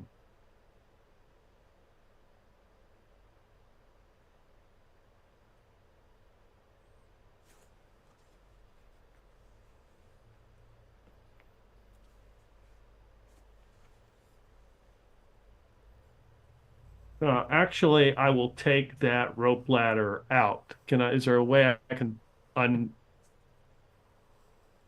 it?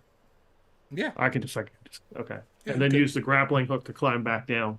Mm-hmm.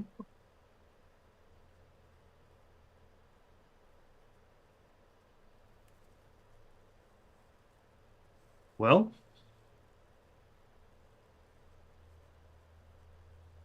should I go first? Sure. Yeah, you're the only one that might be able to get the drop on him up there. How high up is it? How high up is what? Like what we're climbing towards? So the top of the mountain, you mean? Yeah, like are we going to the top? Is there like a specific location that we can see when just climbing up? So you can't quite tell, but the orcs tell you they believe it's maybe only like 120 feet taller. Okay. And they believe that the lava right there must flow out of a hole and then come down back into the mountain right here. Got it. It's like they tell they say, all right, come here. And they kind of like sketch out on the ground in the dirt what they think it looks like, and so they say it's kind of like two tiers, and so the lava's flowing from an opening right here that then goes down here, and then that's this lava right here that comes down into the mountain. So when we get up there, we're probably going to be on this lower tier. There's that upper tier. I don't know where the dragon's going to be, or this necromancer you're talking about, but there's got to be something. Cool. Indeed, we should probably hurry up as well. We got 10 minutes. As he's hitting his drums and stuff. All right, let's move quickly. All right, I will try to. As my Black Trunk is terrified, but he will lead the way as he probably be like, I don't know, 20 feet ahead of you guys, like walking around like he's supposed to be there, because he's a kobold. Yep. So you start making your way out, and after a minute, it turns into steps. Black Trunk. You can tell. So you come out the one hole. You start making your way. You look up. You can see what they were talking about the two platform like level. Mm-hmm. The higher part and the back part, also the mountain still extends up like a wall almost on the right, and then it looks like maybe it's hollowed out, but it's hard to tell. And as you're walking, you make your way around the back side of this mountain or this volcano, where now you're under the wall and you're still walking, and you're starting to kind of get up to where that lower platform is on the other side. Okay. I'll send a picture in the Discord so you can kind of see. Okay, cool. Yeah. Let me do a I've been quick trying to little draw a sketch. picture, but Yep, so this is top view. And yeah. Mountain, platform. And then I'm doing sound effects.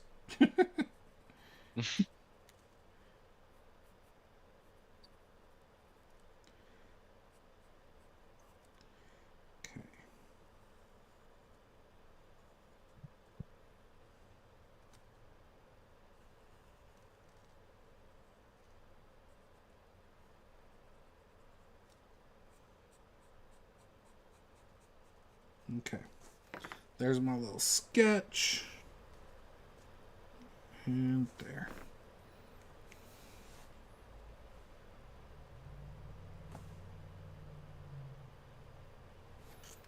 This might not be perfectly clear. I'm not the best at sketching, but we'll see how it goes. we will be critical, so don't worry. You can be, and you can tell me if it looks like trash. Well, I did. No, I just did my Peter. best. Peter is going to be the only critical one yes, here. I've been authorized to speak for the group. I didn't draw everything in the photo because I didn't want you to know. Hell, you everything. say then it doesn't. It's not there then. Oh, it's there. You just haven't seen it yet. Oh.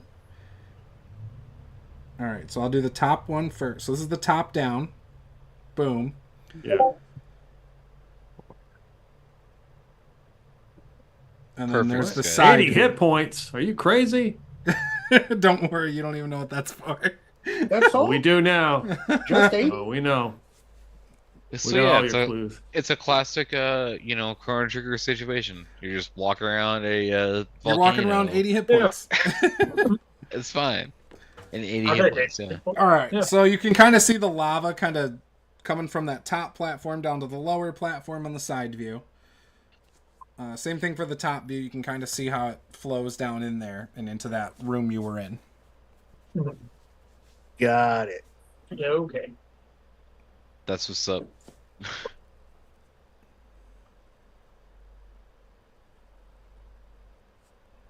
Excellent.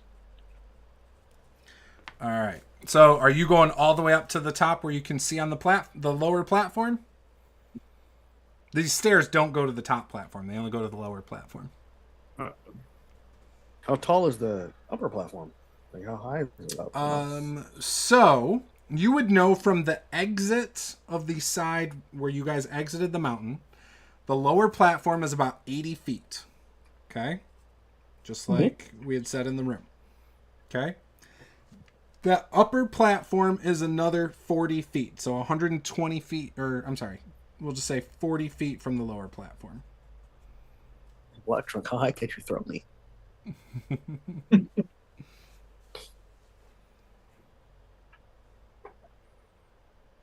Black Trunk become an elastic band and we'll throw Yes. him up. So what do you want to do, Black Trunk? You're leading the way.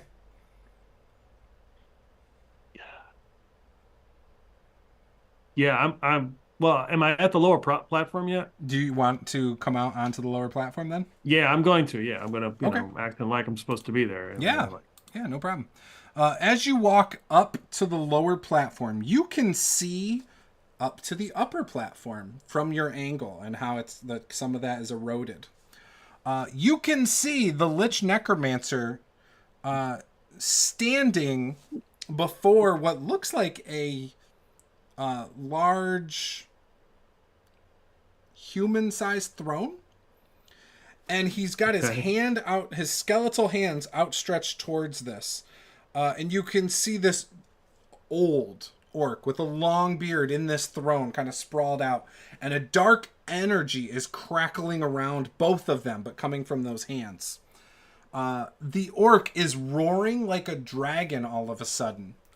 And it starts turning into feeble whimpers. You can see his like skin, which is changing. It looks like vibrant scales are starting to dull and crumble away, leaving behind this ancient, decrepit form. The life force is being siphoned into the Lich, briefly illuminating him with a sinister glow before dissipating. Where once must have stood a dragon, now lies a withered ancient orc, eyes hollow and lifeless. And you see the energy stop, and this necromancer just turns and looks at you, and you can see, standing next to these lava pools, a bunch of skeletons, orc skeletons. No kobolds up here. And they all are just kind of facing you. Emotionless. What would you like to do, Black Trunk? What? So the group is behind me, presumably behind, so he can't see Yeah, them. he doesn't see any of them yet. Okay. And they're making their way. They're headed up here. So, and there's pools of lava and like, I am going to take, I don't know what weapon they had. Like, were they carrying a sword or something? Short sword. Do they have a shield? The Yes. kobolds, yes. I will start banging my sword and shield, and I will point in a direction into the sky, jump up and down and like point, like trying to get the necromancer's attention, like, look over there, like here they come. He looks. You're hoping to like make him completely look the opposite direction, though. Yeah, I'm trying to distract him, like so he'll look up in the sky or something long enough. What skill are you trying to use to encourage this? Oh, let's see. I mean, okay, first we got to look to see what let's see. Well, it could be deception. Okay, give me a roll. I'll take that. Okay. How far is he from me? We can't even see him right now. You can't see him because you guys haven't come out on the platform yet. The only person And I that has was is inspired earlier. with bardic It is inspiration. 10 minutes. Yeah, so if it was past 10 minutes, It hasn't 12. been 10 minutes.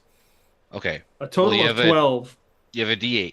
He doesn't Yep, I even. rolled He kind of glances, but he's not buying it on you, Black Trunk. You do have an extra D8 for your ability check if you so Yeah, I wish used to it. choose it. Oh, what? Yeah. Yeah, I used it. Yeah, got a 12. It was that. You do have the Lame. DnD5e.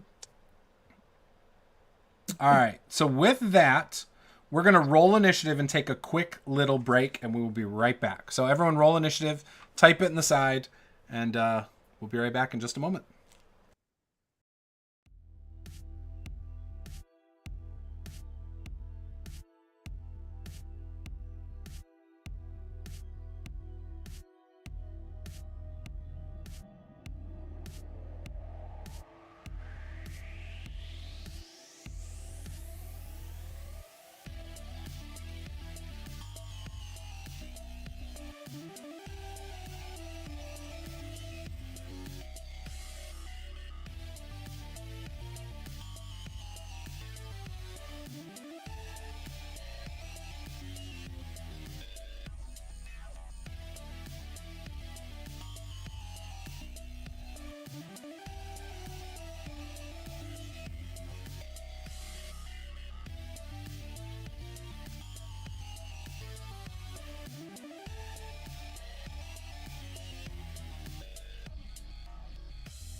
Or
all right, we are back. So everybody has rolled initiative, except for me. I should probably do that.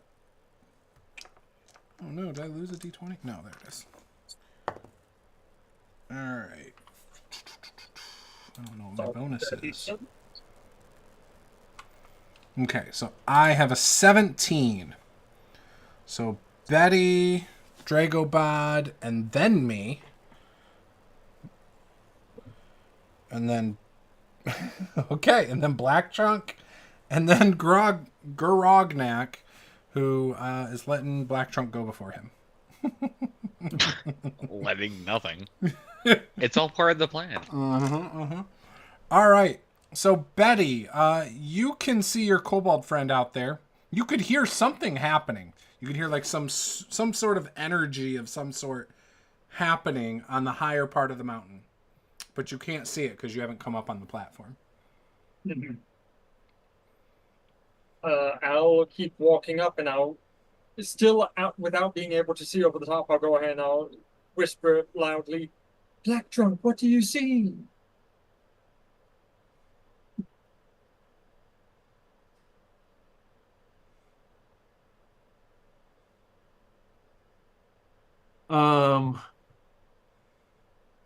Do you tell him? No, I don't say anything. You just hear somebody hitting a sword against like their armor. Like alert. Like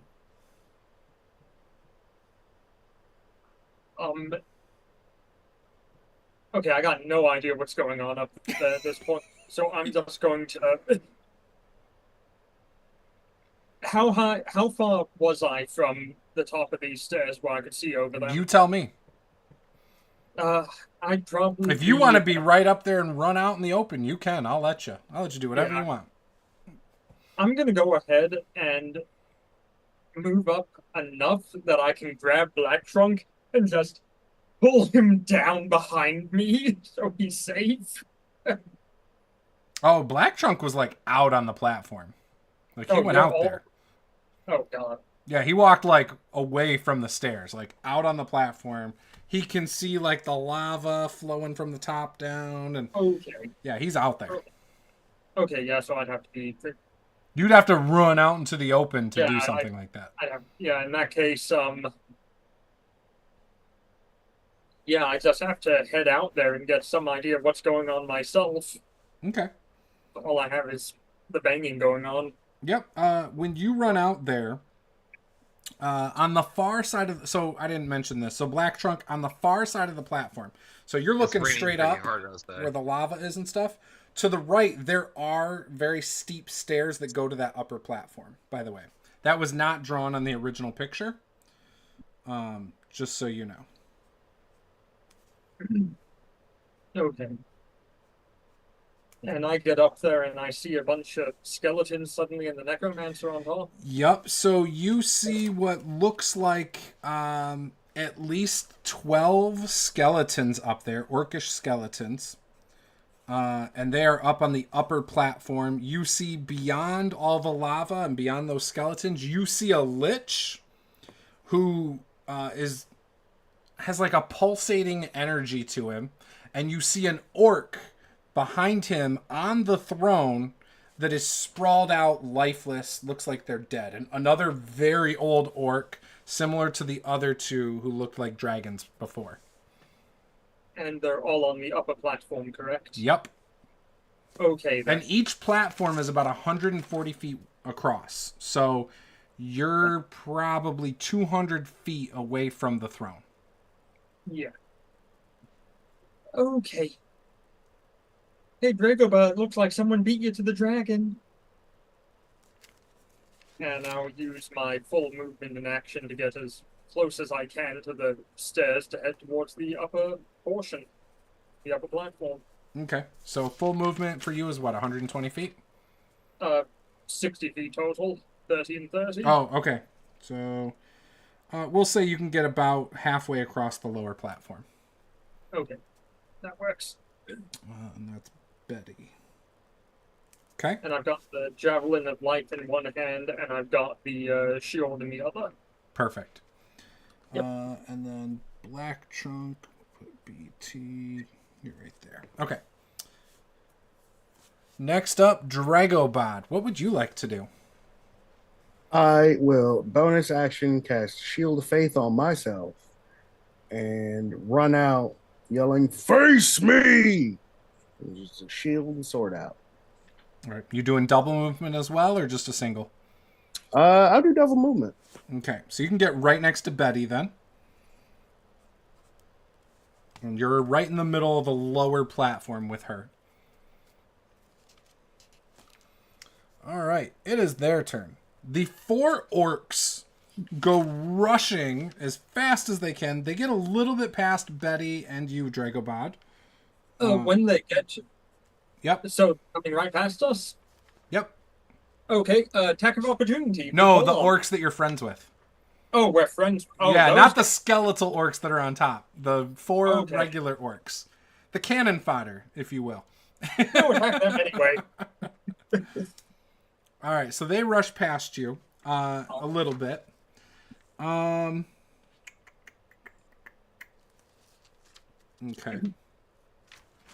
I wanted to see something real quick.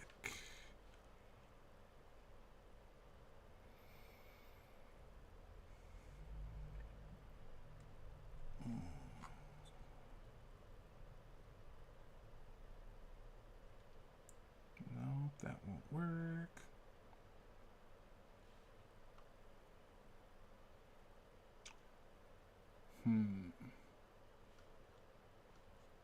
Okay, nothing there. Okay, nothing yet, I don't think.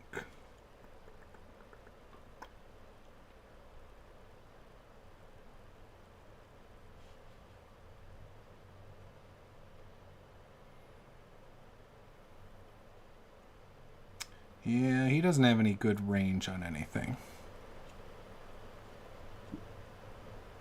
That's what I was trying to see. Okay. Okay. So the skeletons start moving towards the stairs on the upper platform. They don't get all the way. They're still up there. They move kind of slow, kind of shambling. He proceeds to move a little closer. And his name is Morthal. But he's not in a huge hurry to get to you guys. So, but he's still up there, and he's moving towards the stairs as well. Black Trunk, what would you like to do?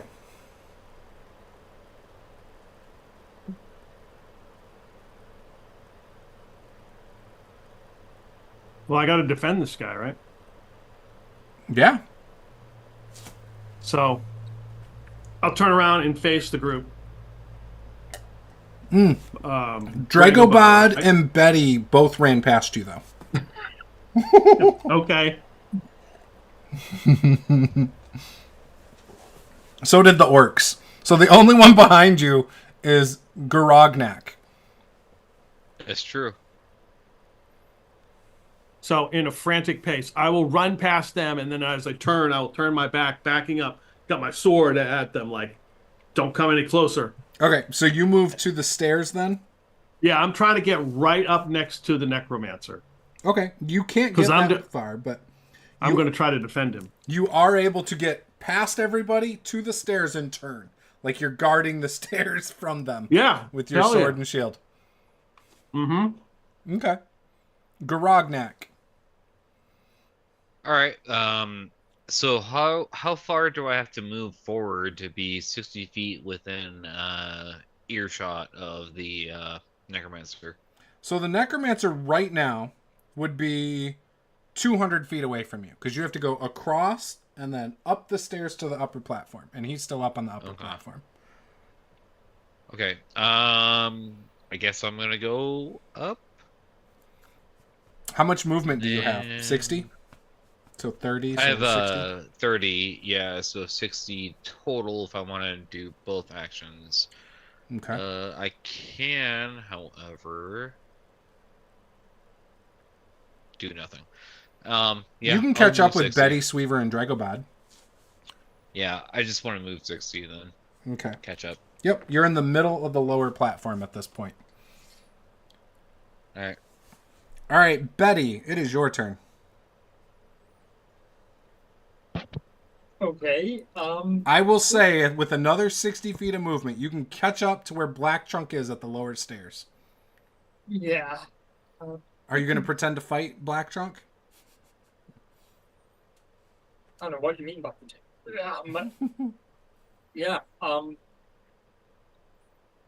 Well, that's the bottom of the stairs, and that's where I'm going. So move up 60 feet.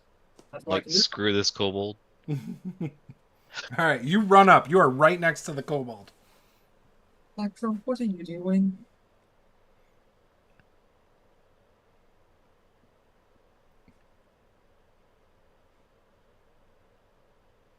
Don't worry, I got a plan.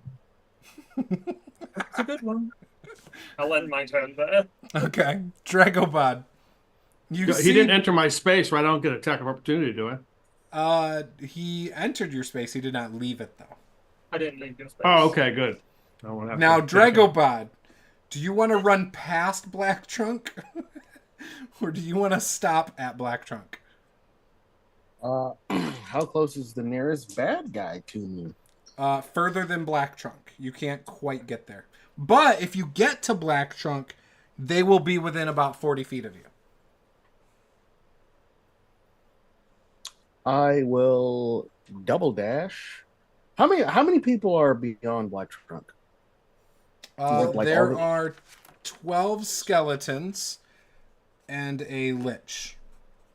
The lich is really is much further past the skeletons, though. I will smooth move past Black Trunk so that all 12 of the skeletons are within 30 feet of me. And then I need all 12 of them to make me a dexterity saving throw, as I'm going to breathe some dragon flame. Black Trunk, do you actually want to take an attack of opportunity on Dragobod? I would feign an attack. So you want to fake the attack? Yeah, so I'd like, I'm an incompetent kobold. So and I'm just gonna So roll attack at disadvantage, since you're actually not trying to hit him, but you want to make it look real. Okay. And let's see if you accidentally hit him. Remember, if you hit him, Wow, I had the same number on both dice. So that's a net 20. No, it wasn't. No. I don't think I hit Dragobot. I rolled an 11. Yeah, you don't hit. So Dragobot he thinks you meant to miss. You're just like, right past. I got to play this up. I got to, I love it. Dragobod, you can have inspiration because Black Trunk tried to hurt you. Yay! So you said they have to make a save of some sort? I need all 12 skeletons to make me a deck save. Okay, we'll do 2 at a time. What? DC is 14. 14, and they are actually... Oh, no, that's not them. They're actually a +2, surprisingly. So 14, you said? Yep.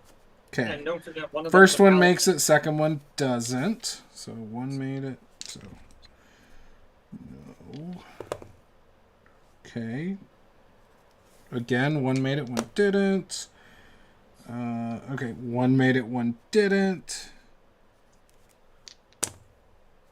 2 made it. 1 made it. Out of curiosity, are any of these And the people last 2 did within not. eyesight of me? Or Eyesight? or earshot? Either or. Just a minute. Let me resolve this Within- first. Hang on, Grognak. All right, so what happens if they failed, Dragobod? If they fail, they take 20 points of fire damage. If Okay. they succeed, they take 10. Okay, so 6 of the 12 drop. You said they take 10 if they made it? Yep. Okay. So the others look rough. Now, I'll give a little roar of my own.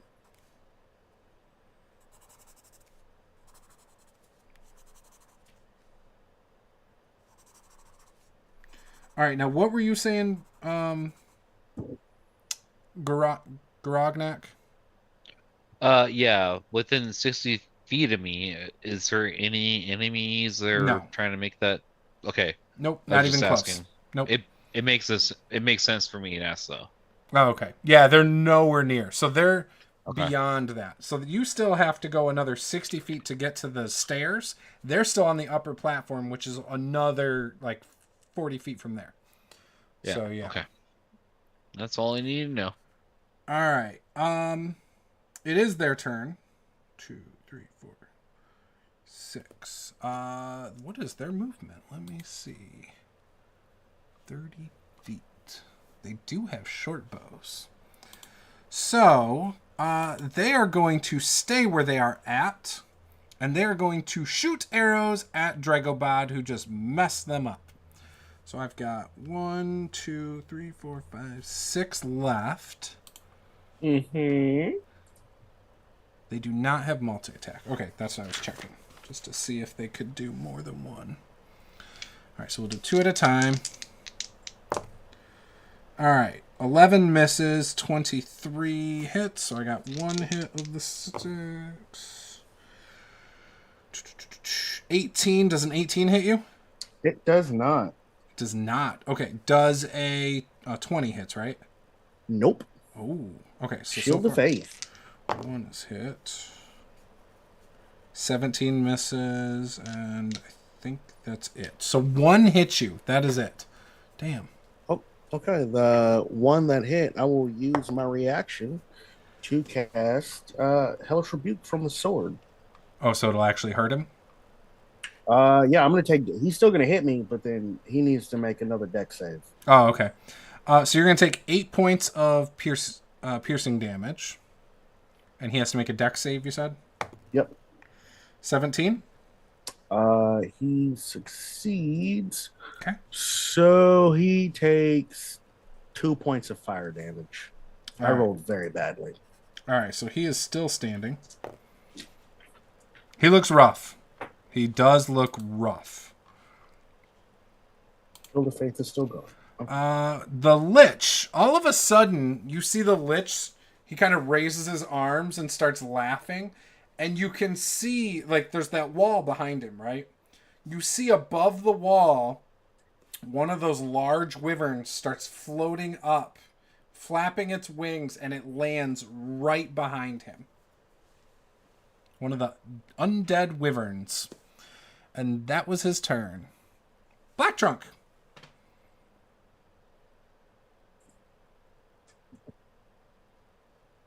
Well, that's an interesting development.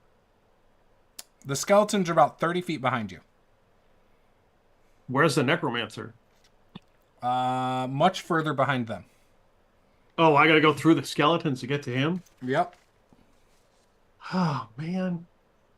Based on my drawing, he's about 90 feet from you.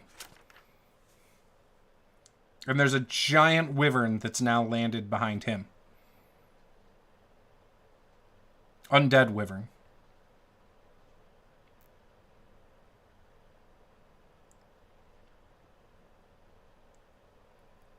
And the skeletons are attacking... Dragobad with bows. Okay.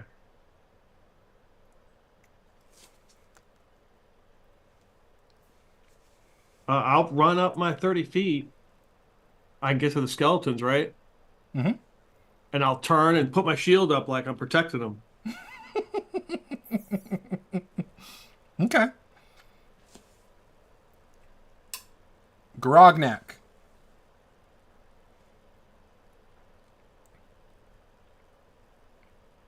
Oh crap. Okay.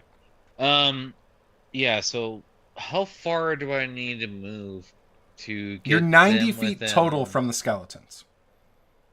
Okay, I don't care about the skeletons. You What I can't. care The lich about... is further.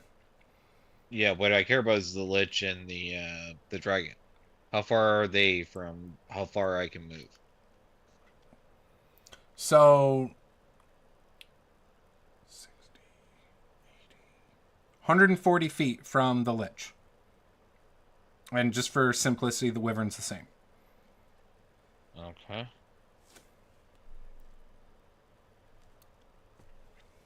So once I get to where everybody else is at, how far away are they from me? 120 feet? So the lich is 140 feet right now. You can move 60 feet in a turn.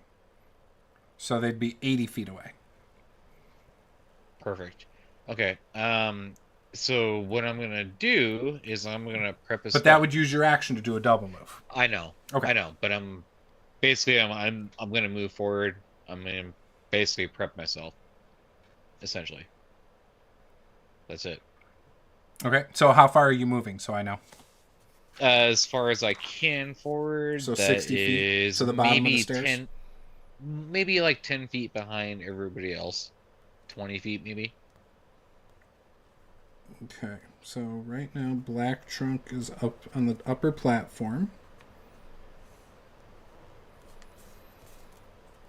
Dragobod is at the bottom of the stairs, right, Dragobod?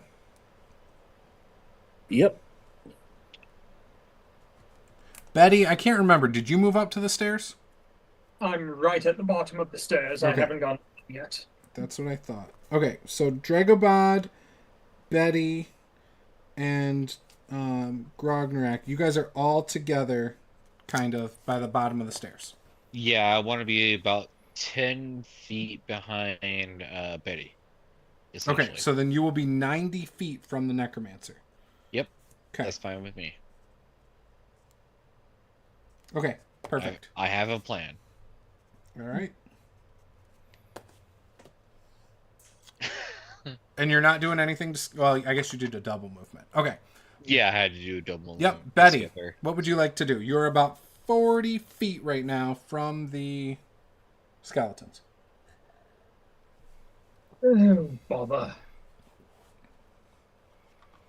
Let's see here.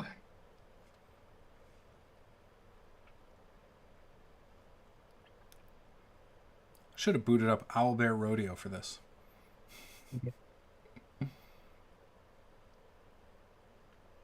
40 feet, a very unfortunate number to be away from the skeletons. It's a good one for me. Yeah. Okay.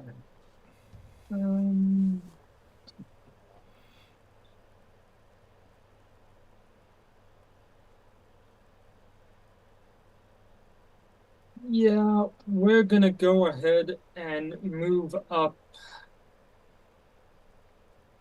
Can I see what weapons the skeletons have besides bows? Yeah, they have what looks like short swords, I believe. Yeah, Short short sword? swords. Yep, on their sides. They also have shields, but their shields are not. They're not holding their shields right now. Okay.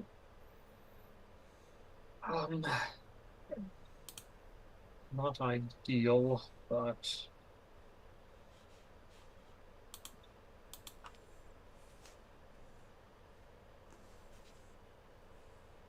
okay. Yeah, that's what I'm gonna have to do. Okay, I will move up 30 feet, Mm-hmm. and I will proceed to. I will throw one of my hand axes at one of the skeletons, Okay. the one that looks pretty badly beat up. Yeah. They all do. Now, that's good. Okay, dice Beat a roll. 13. 19 to hit. Yeah, you hit it. Okay, 11 points of damage. All right, you take one out. It just happens to be the one that was hellish rebuked. Yep, that was the one I was aiming for. There are 5 skeletons remaining. Yep, I will end my turn there and make sure I'm not directly in the way in case anyone wants to do another cone attack or something and deal with the rest of them. All right, perfect. Dragobad, you're standing in front of the skeletons. A hand axe just got thrown by... Or, I'm sorry, not you. But yes, it is your turn, Dragobad. How far is the lich from me? The lich is 70 feet away from you. I would like to. I'm running for him. Don't care about the skeletons. Or I'm 80 feet in front of you. So yeah, My bad. I will use my full action to move and then dash to get at 60 feet. And then You don't care that the skeletons are about to attack? I will Misty step past them and then do all the movement. Bastard. How far is your Misty Step? 30 feet? 30 feet. Okay, you can avoid the skeletons. All right, so you move 30 feet. I'm getting Step. I'm getting in the lich's face. So, yeah, you're able to get right there, I think. You're right next to the lich and the wyvern. I'll look at the lich and just growl. Hello again. No, I like that you just a did that. I love Big it. grin on my face. Let's do this.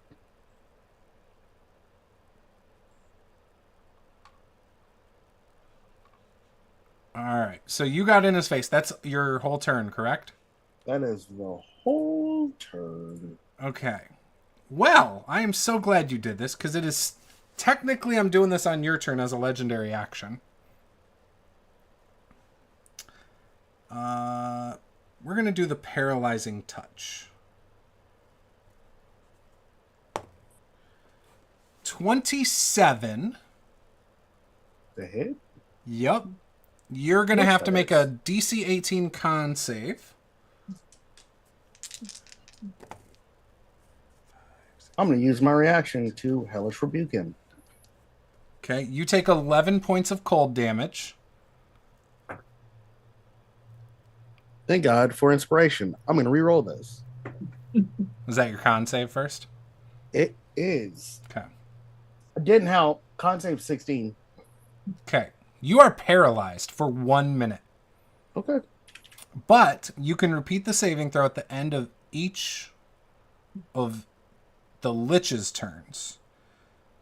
Ending the effect on itself on a success, right? The lich is not within 60 feet of me, right? No. The target can Okay. repeat the saving throw at the end of each of its turn. Oh, your turn. So on your turn, you can make the saving throw every turn. Just remember you have to be 18 con. Okay? Got it. And he can make me a dex save. Okay. I'm going to use legendary resistance. Cool. He takes 6 points of fire damage. Perfect. Not a problem.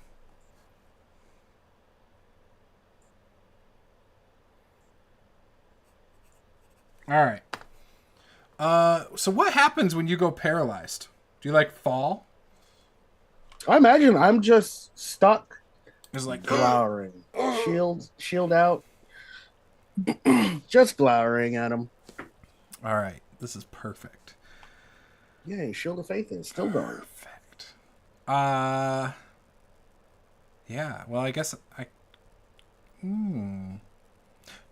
Do me a favor, Dragobot. I still want you to give me a wisdom save. Beat a 10. 8. Okay.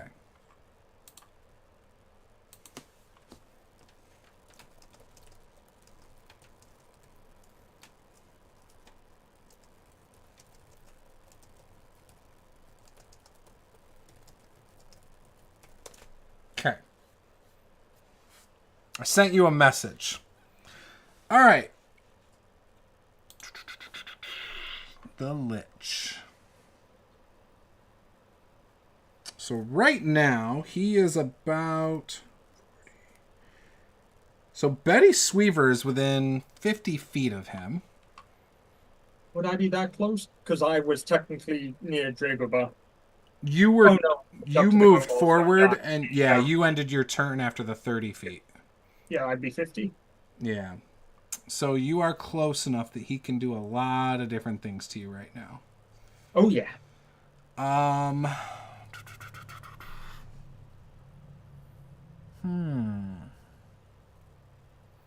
What do I want to do, though? That's the question.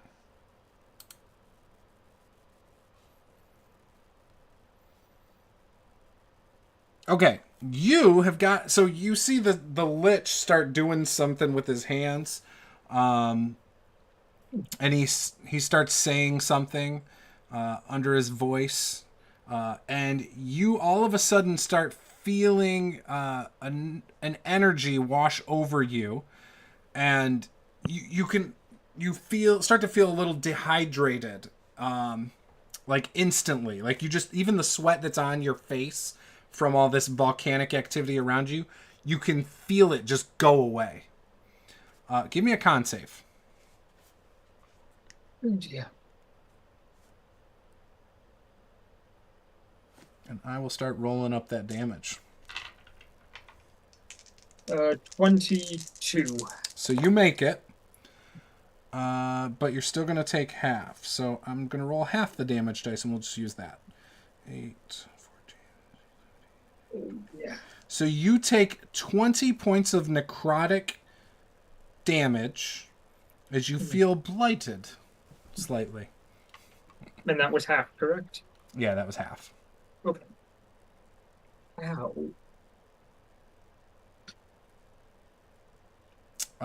The wyvern... Oh, so then the wyvern lowers its head, and the necromancer does climb onto its back.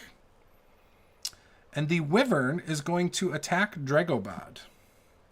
Or actually, no, it's not. It's going to take flight. It goes up about 35 feet in the air and starts hovering over the lava pit. The skeletons are going to draw their swords. They are going to move out of the range of Blacktrunk. They move past you. If you want to attack them, you can. You get, obviously, one attack of opportunity. But they are going to move on Betty Sweaver to attack her with their short swords. First one gets within my range. Pull on master. Okay, Attack. go ahead. Roll to attack. Okay. That's a 16 to hit. That'll hit. And that is 4. And these are undead, correct? They are. Ooh, so they are going to take 3d6 of radiant damage from this outline of lightning. Okay. Safe to say So he's dead. 10 damage and 8 radiant damage to Yep. that guy. All right, he dies. There's 4 left. First 2 attack. I got a 19 and a 9. Both miss. Ooh, 19 misses. All right, and the next 2 attack. And I definitely miss with those then. So they all miss, but they do move on to you. Does Blacktrunk want to attack a skeleton? No. Okay. I will feign an attack. No, I will not feign an attack. I let them go by. They were supposed to hold the line. Now they're running. What's going on with these skeletons? Come on. This is I don't know. terrible. This is terrible. It is now your turn, Blacktrunk. Crapatola. So. Damn it.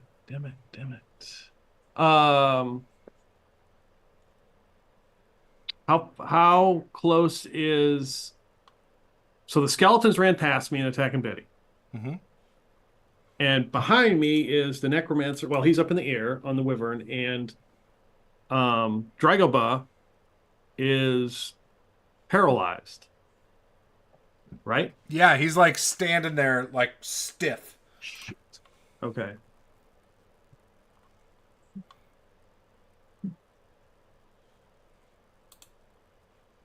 How far away from me is he? 30 feet.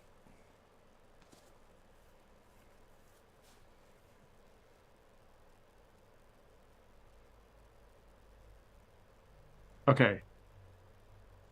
Shit.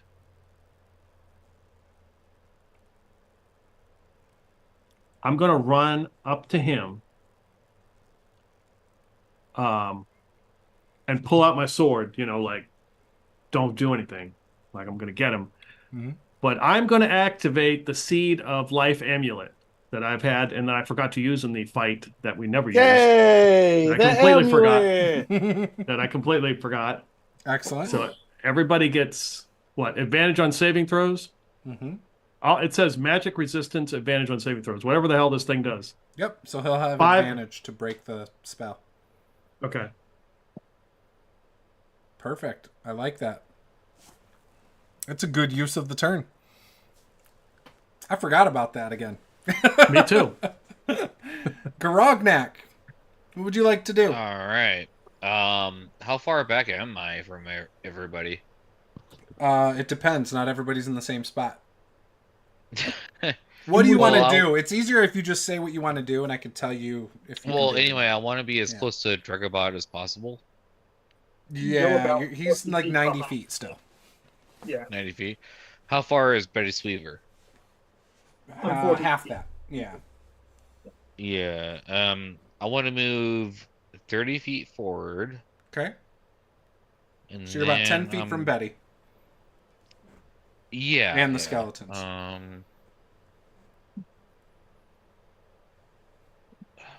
Can't do that. Can't do that. Damn it. So you like move up. You're 10 feet behind Betty Sweever. You're right on her back. You see there are 4 skeletons that are 2 like in front of her, and then 2 that are kind of to each side of one to each side of her, I should say. Make him perform. Yeah, I know. And then to the left, flying 30 feet in the air over the lava pit, probably 40 feet away from you, is a wyvern with a lich on its back. Oh, perfect. Okay. I hold. What do you mean hold? I hold my action. Okay, so in 5e you have a triggered action. So you have to declare Yes. your action and what sets it off. Well, in this one, it's as a reaction when a creature that's not immune to being charmed. I'm assuming the wyvern isn't immune to being charmed. Within 60 feet, makes an attack roll, ability check, or damage roll. I can expend 1 bardic inspiration, roll the die, and subtract the number from the creature's roll. Okay. Like cutting words or whatever it is. Yeah, cutting a word. So what is your trigger? When do you want to do your trigger? Whenever it decides to try to attack us, essentially. Oh, cutting word just a reaction. Yeah, it's a reaction. Oh, so you wouldn't have to do a hold action then to do that. No. But I don't really have anything I can trigger do action. right now. So, other than maybe moving within 5 feet of Betty Sweever. You're a bard. You got the. Oh no. I was gonna. Sorry. I was thinking of something else. Wait. Okay. So How so far for your is it regular from me? action. Wait. How far is it for me? Like 40, 50 feet. 40, 50 feet? Okay. Yeah. I'm gonna look right at the wyvern, and then be like, "You're failing at your job," and start like beating on the drum. Okay. Vicious mockery has to do a wisdom saving check of 14. Wisdom save. There we go. I got a 20. Yeah. Half damage is 2. 2 psychic. Oh, does 2 Vicious psychic Mockery have a damage. half damage? It does, yeah. Okay. Yeah, 2 psychic damage. Okay. as To the wyvern or the lich? to the wyvern Okay. to throw it off its game essentially, Okay. and then I'll move within 5 feet of Betty's Weaver. All right. That'll be my turn. All right. Betty, it is your turn. It is, and I just realized I was reading this thing incorrectly. Uh-oh. So once per day, I can go ahead and in a 50-foot radius deal 3d6 versus undead. Okay. You can use that on all of them. Yeah, so I'm going to go ahead and activate that. And the Lich and the Wyvern are within that 50 feet range too, correct? Or would they be out? So you said a cone? No, just a 50-foot range is what's written here. Like all the way around you, like a circle? Yes, I believe so. So anything within 50 feet of you. Anything that's undead. Okay. Yeah, then it could hit them, I guess. Okay, so use the action to, assuming I can click behind eyes, to deal 3d8 radiant damage. Do they get a save or anything? There is no save listed. Yeah. Okay. What item is this? That's the Javelin of Life you gave my character. Oh, I don't think that is like a... I think it's a straight line. Is it a straight line? I'm pretty sure that that anytime I've done a javelin or a spear or anything, it's a straight line effect. Okay, it might be. Okay, so I'll just line up as many of the guys as I can. So Don't forget, you still have a D8 for me. you Yeah. could angle it so it hits one skeleton, the wyvern, and the lich, or you can try to hit, I would say, 3 skeletons. Your choice. In that case, let's not do that. Let's just go off attacking the skeletons for now Okay. and get rid of them. Okay, so I'll attack the first one. That's a 14 to hit. That'll hit, barely. Oh my god. And that's 13 points of damage. All right, he's dead. There's 3 left. Okay, second one. That's 23 to hit Yep, for 12 points of damage. he dead. Okay, 2 let's left. go and do Action Surge. Go for the next one, which is a natural 20. Yep. You can. Hell yeah. He dead. 1 left. Yep.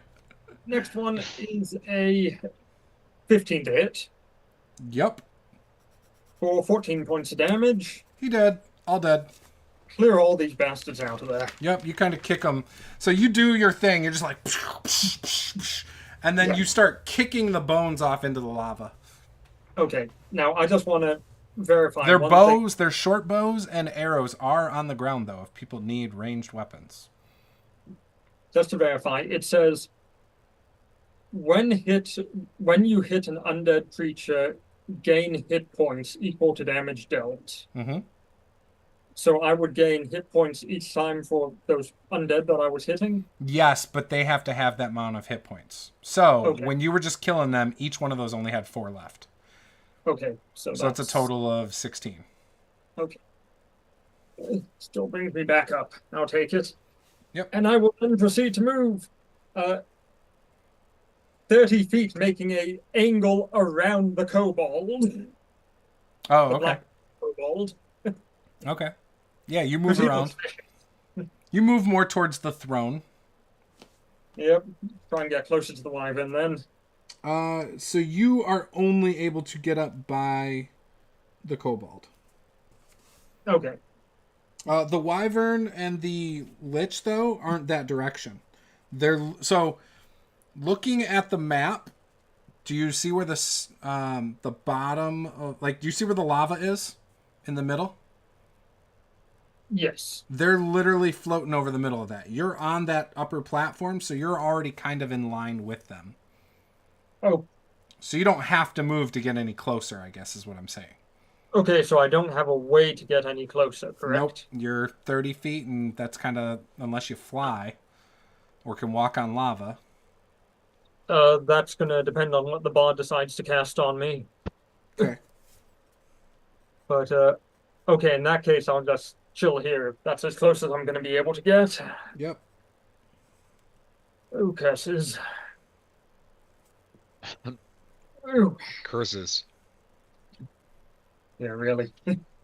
Right. Where's the artificer with my jetpack?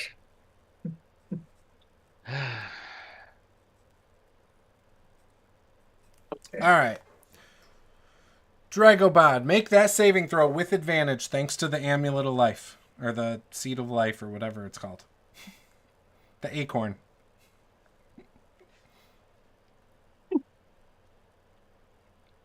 Can't hear you. Uh-oh. Oh no, it's taking its voice. Just made it. 18. All right.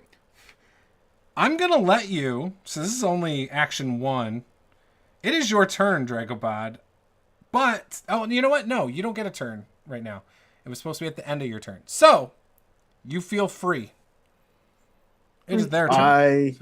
In my freedom, I will turn to face Black Trunk, and you will notice that the full of my eyes are glowing red.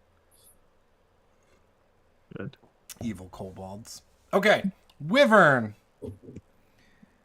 What does the Wyvern do? How do we know that Black Trunk isn't the bad guy this whole time? Never know. Never know. The Wyvern continues to just float there. It is now the Lich's turn.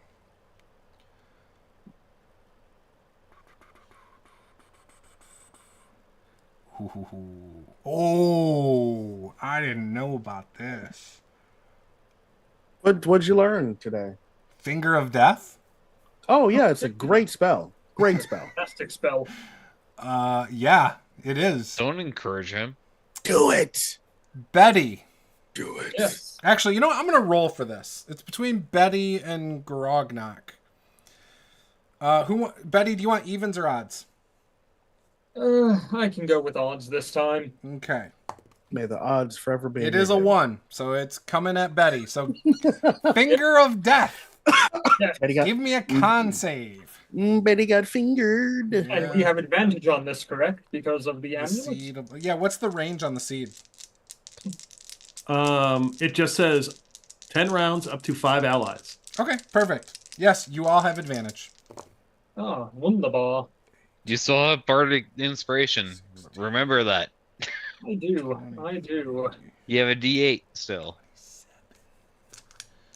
Let's see here. Let me roll the dice. That is a 24. Okay, so you make it 27. Advantage. If the other number was a 3 as opposed to a 19, and that would have been much worse.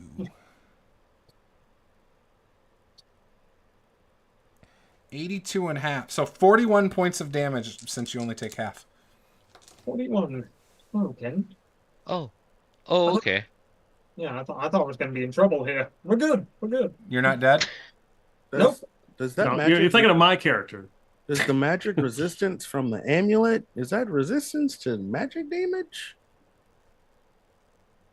I'm just reading what it says. Magic resistance, advantage on saving throws. Oh, okay. That's what the magic resistance. Got it. Never mind.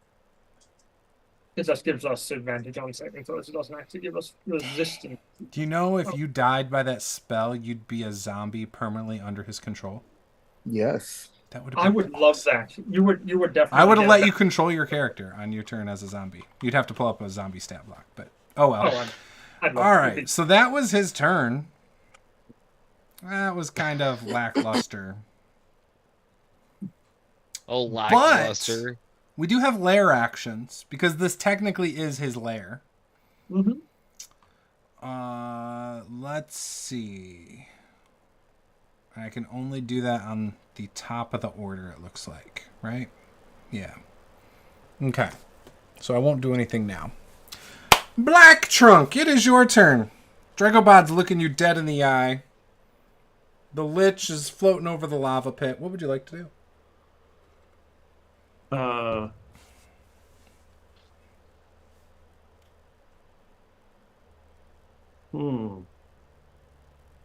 It's about to get real good.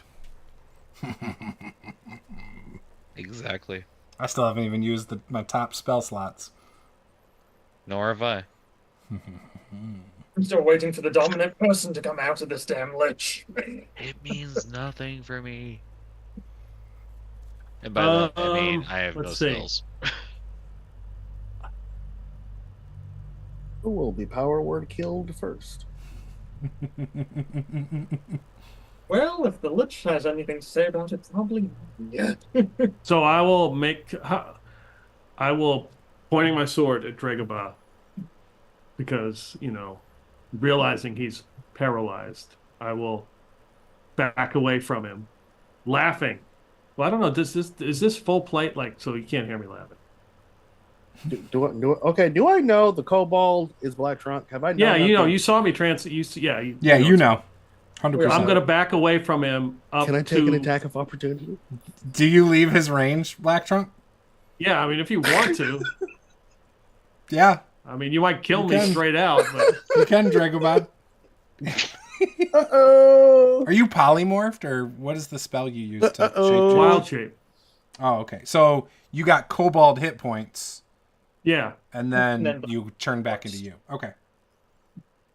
So that's a 22 to hit. Yeah, that's a hit. I don't even know what their armor class is, but it's a 22. But he has full plate, so it's a 20 because you also have a shield. 20 AC. Yeah, your AC is 20. You're kind of surprised. He's really swinging at you. You're like, oh, jeez. You actually try to block it with the shield and everything. That's. Oh, okay. That's 9. No, that's 12 points of slashing damage. And I'm going to burn a charge from the sword and deal an additional 9 points of fire damage. You feel that burn, Black Trunk. It burns. Why? It burns right through your kobold flesh. What is going on? Dragobod's not here right now. I don't know who is, but it's not Dragobod. Let's see. I don't know. You guys can see your armor covers your marking, doesn't it, Dragobod? Mm-hmm. On your leg? Oh, no. We talked about this. I forgot. Yeah. I forgot. So is it covered or not? No, it is. No one has seen it. Okay. Okay. Was that your whole turn, Dragobot? That wasn't even my turn. Yeah, I wasn't even turn. Oh, yeah. Sorry. Black Trunk. Was that your whole turn? Getting attacked? How many hit points do I have as a kobold? I think 18 or something. Let me pull it up. What? Okay. I already closed the box, so I don't. Are you down, Black Trunk? Or he wouldn't go down. He'd just revert to Black Trunks with Black Trunks full hit points. Where did I write them? It's skeletons. Yeah, I had 18 written down. Okay, so if we're going with 18, I get half because I have fire resistance. So I have 2 hit points as a kobold. Oh, there you go. He's still standing, Dragobod, right in your face. Woo! I move away. The 30 feet. Do you want to attack him? No, I move away. And I'm going to drink my potion of bless. Perfect. Okay. By the way, Dragobod, every turn, at the end of your turn, you can make a save to overcome that, and you get the advantage from this amulet as well. Yes. Okay. So, and that's a wisdom save. 10 is the number to beat, to be honest. So shouldn't be that hard. I rolled. You rolled like an 8 or a 9 that time. Super. Yep, I rolled really bad. Yeah. Really bad. Garognak. Yeah. Your turn. Okay. How far am I from Dragobod and Black Trunk? 30 feet. You see Dragobot attacking Black Trunk in kobold form, slices him wide open. He looks like he's really trying to get after him, too. Okay. I'm going to cast Hypnotic Pattern. Okay. On the Lich and the Wyvern. Okay. How's that work? So they need to make Wisdom 14 save. Okay.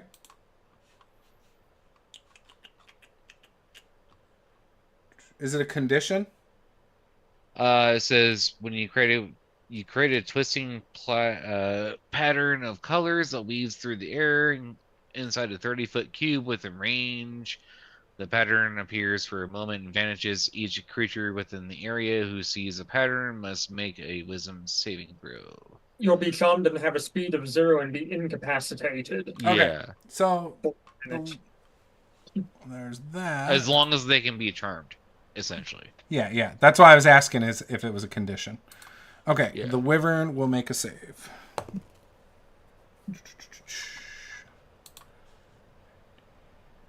And all right. then Does a whatever 15 he beat rolls, hold on. Whatever he rolls, I'm gonna roll a d8 words. to counter his his saving throw. Cutting words. Yeah. It's a 14. Yeah, cutting words. it? Okay. Yep. So d8. There we go. Roll. And who are you doing that to? To the wyvern. Okay, you're doing it to the wyvern, the not the one you're- lich. Okay. Yeah. So it's a -8 to his roll. Okay, so he fails. He's now charmed, is that right? He Yeah, is he's incapacitated and has a speed of 0 Okay, so until he takes damage or for 1 minute or until he takes damage. okay. He falls. He hits the lava. As soon as he hits the lava, though, he's going to fly to not take more damage from the lava. Okay, so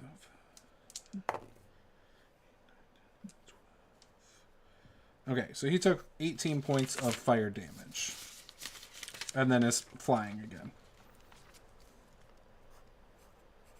And if the lich can be summoned, he'd be immediate. The effective. lich is on his back, and he's fine. And then, as a bonus action, I'm going to give Black Trunk another Bardic Inspiration. Okay. And that'll be in my turn. All right. He is going, since technically his legendary actions or whatever reset every round, right?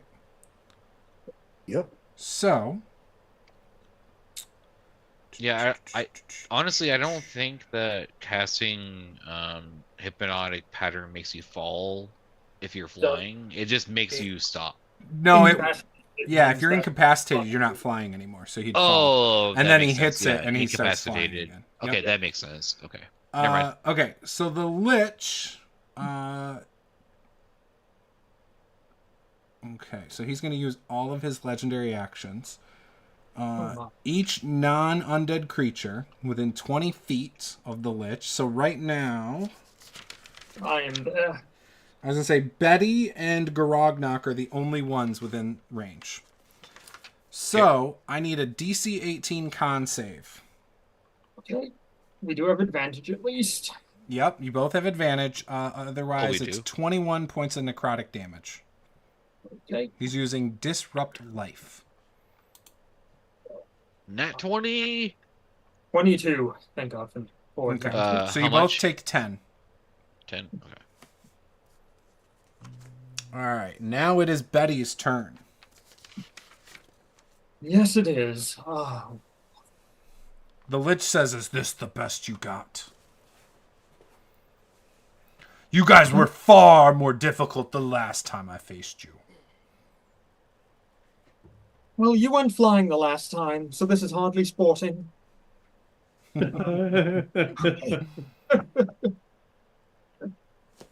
Angry melee noises. Okay, let's see here. And he is how high up in the air? At this point, 20 feet. Yeah. He's barely above the fire. Or the lava. Yeah. Don't think I can jump that high, unfortunately. Oh, damn it.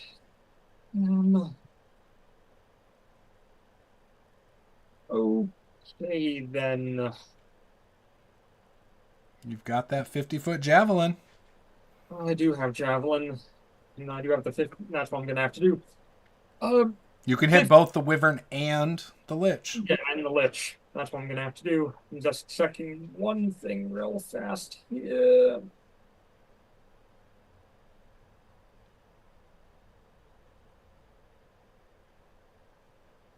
Yeah, that actually would work. Okay. Let's do it! Javelin, go! Is it an... Yeah. Looks like an attack roll. Okay, so attack roll, go! And let's go ahead and do a... That should be enough, but I want to make sure I'm going to use the Bardic Inspiration just to guarantee that it hits. There you go. That's a 27 to hit, and we're going to use a superiority die as well to do a trip attack on the Wyvern. Okay. How does trip work if something's flying, though? That just means it would fall to the ground, technically. Is that a thing? That, like, flying, they can be tripped? Yeah, that's how it was in by Jeremy Crawford went on Twitter and clarified it.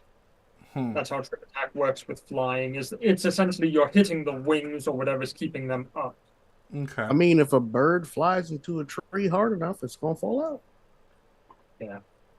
There's some wires or something.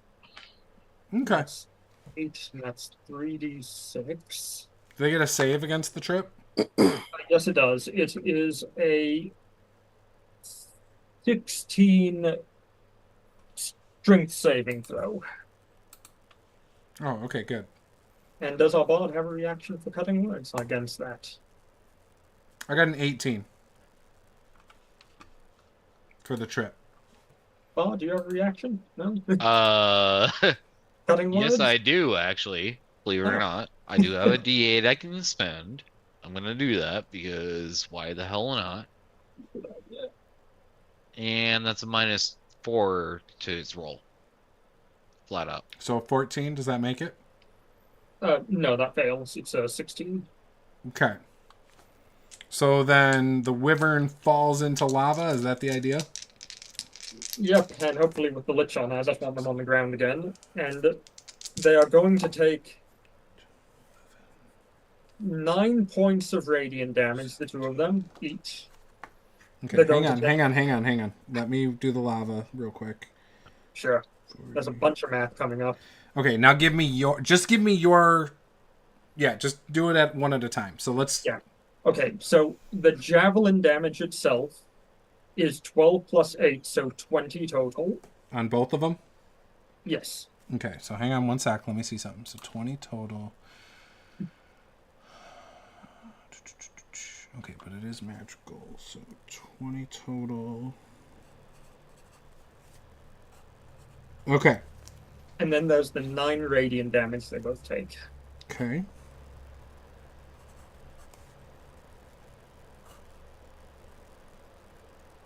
Okay. Is that everything? How far into the pool of lava are they?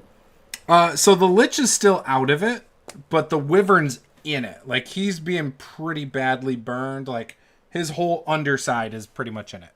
His head's out of it, obviously. And the top of his back's out of I it. have one question. Yep, go ahead. Technical question. Yep.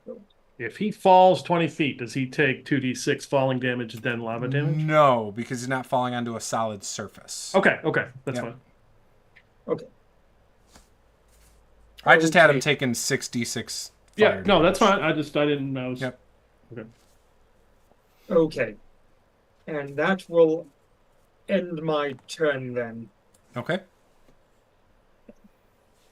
Dragobod. The Wyvern is on the lava. The Lich is on his back. But those are my targets at the moment. Correct. All right, I will bonus action Form of Dread, turn into my Ghost Rider form. Oh, how great would this be if the lava kills the Lich and everything, and then Dragobod kills the rest of you, and he's the only survivor? This would be so epic. I would not be surprised. This would be great. I'm gonna attack the kobold again. Mhm. It's another 22.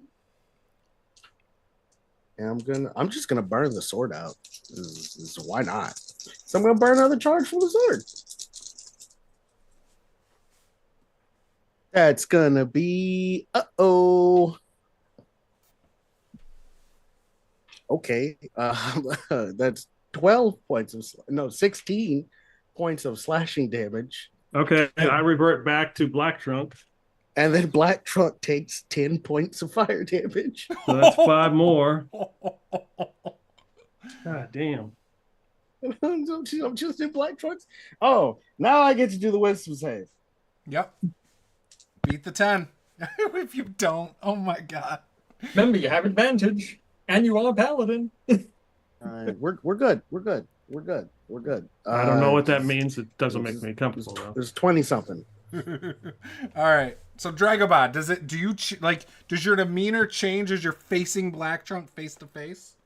Like what happens? Like because my flames are usually like bluish to match Doom. Yep. They were currently red. The flames will go back to blue. That light the light in my eyes will shift to blue. And how far away was Black Trunk? Was like what, 20 feet from me? Originally, yeah. I got 10. On that attack you were closer though, I think. Whatever movement I got. Or no, he was 30 feet. He moved 30 feet away from you. So I'm not glaring at Black Trunk anymore.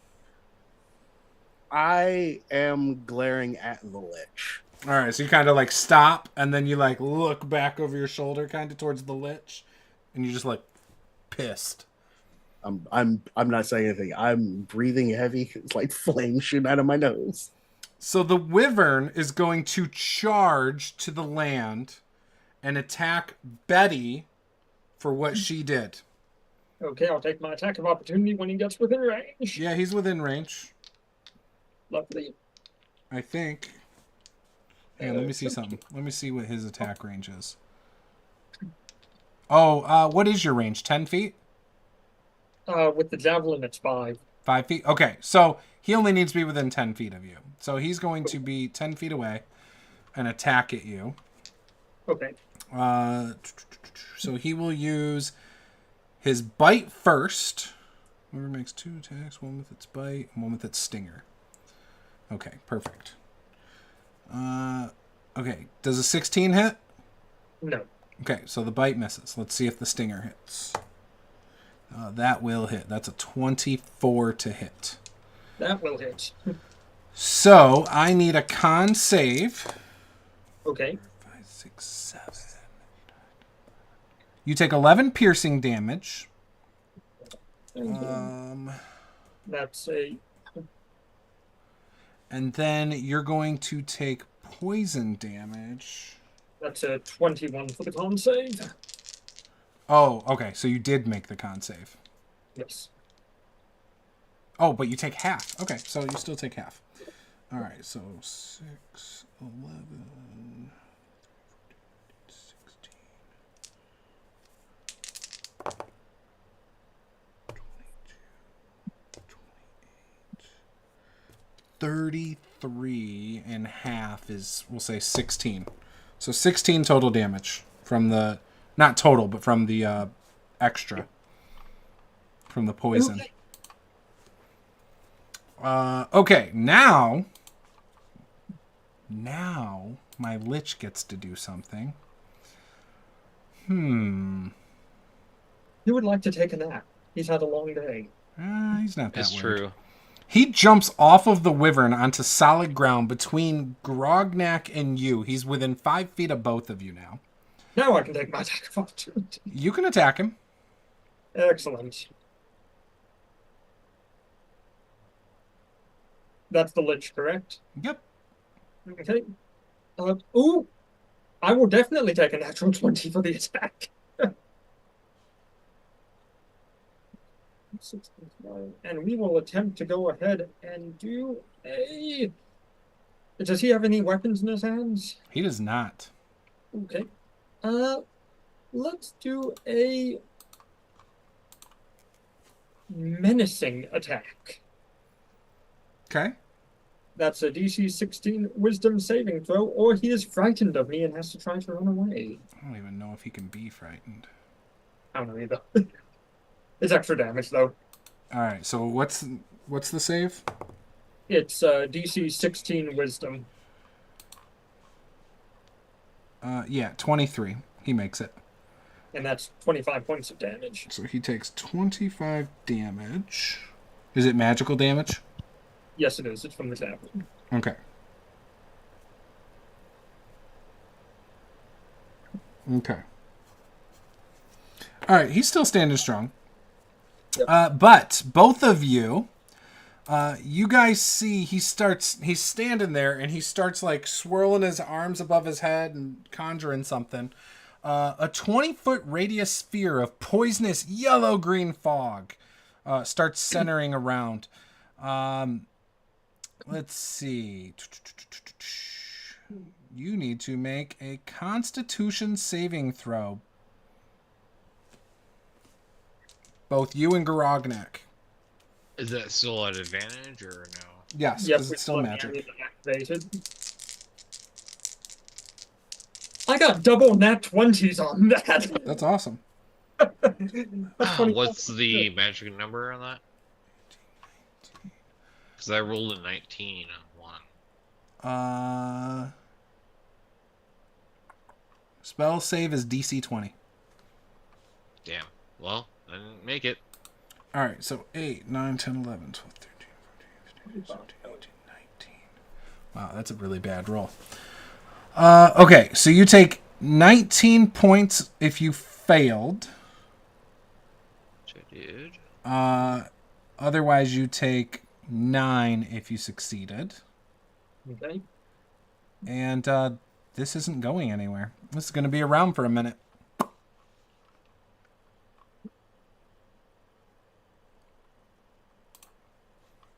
All right, that was his spell. And that is... Oh, I forgot. Keep forgetting those lair actions. Oh, well, whatever. I'm supposed to do it at the top of the order. I'll remember next time. I keep forgetting to use it at the top. Alright, I'll remind you. It's all right. Go ahead, Black Trunk. You see this poisonous cloud engulf your friends. Yeah, and I've also been attacked. Everything's going to shit here. Yeah, Dragobot's been messing you up. He's not even looking at you now, though. Yeah, but that doesn't mean anything. It changed in an instant. That's true. Apparently, my role playing as the Cobalt was way too good. So that was good. Getting attacked was bad. So. No. Let's see here. Shit. Shit. Is drinking a potion a bonus action or an action? Regular action. Okay. Well, I'm going to drink that potion because I need it. Okay. So I will do that in a second. So that's going to be my action. And then bonus action. Shit. Is that a second level spell? Is that a second? It's not a second level spell, is it? Well, that sucks.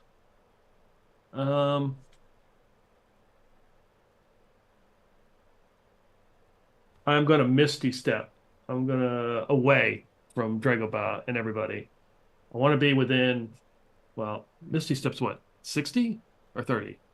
30. 30. 30. Well, I can use my movement 30 feet and then Misty Step, so I'm 60 feet away. Oh, okay, yeah. Um, Do you want to be over by the throne? Near the dead orc? yeah, I just want to be That's definitely really the only direction, because otherwise you're moving into the poisonous cloud. Yeah, no, I'm not gonna do that. Okay. I will do that, and I need to take my potion. Okay. Okay.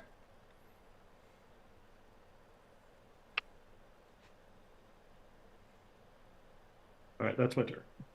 All right. Grognak. You're in a poisonous cloud that goes about 10 feet past you. You will be taking damage at the end of your turn if you're still in this cloud, just so you know. You have to move about 20 feet to get out of it.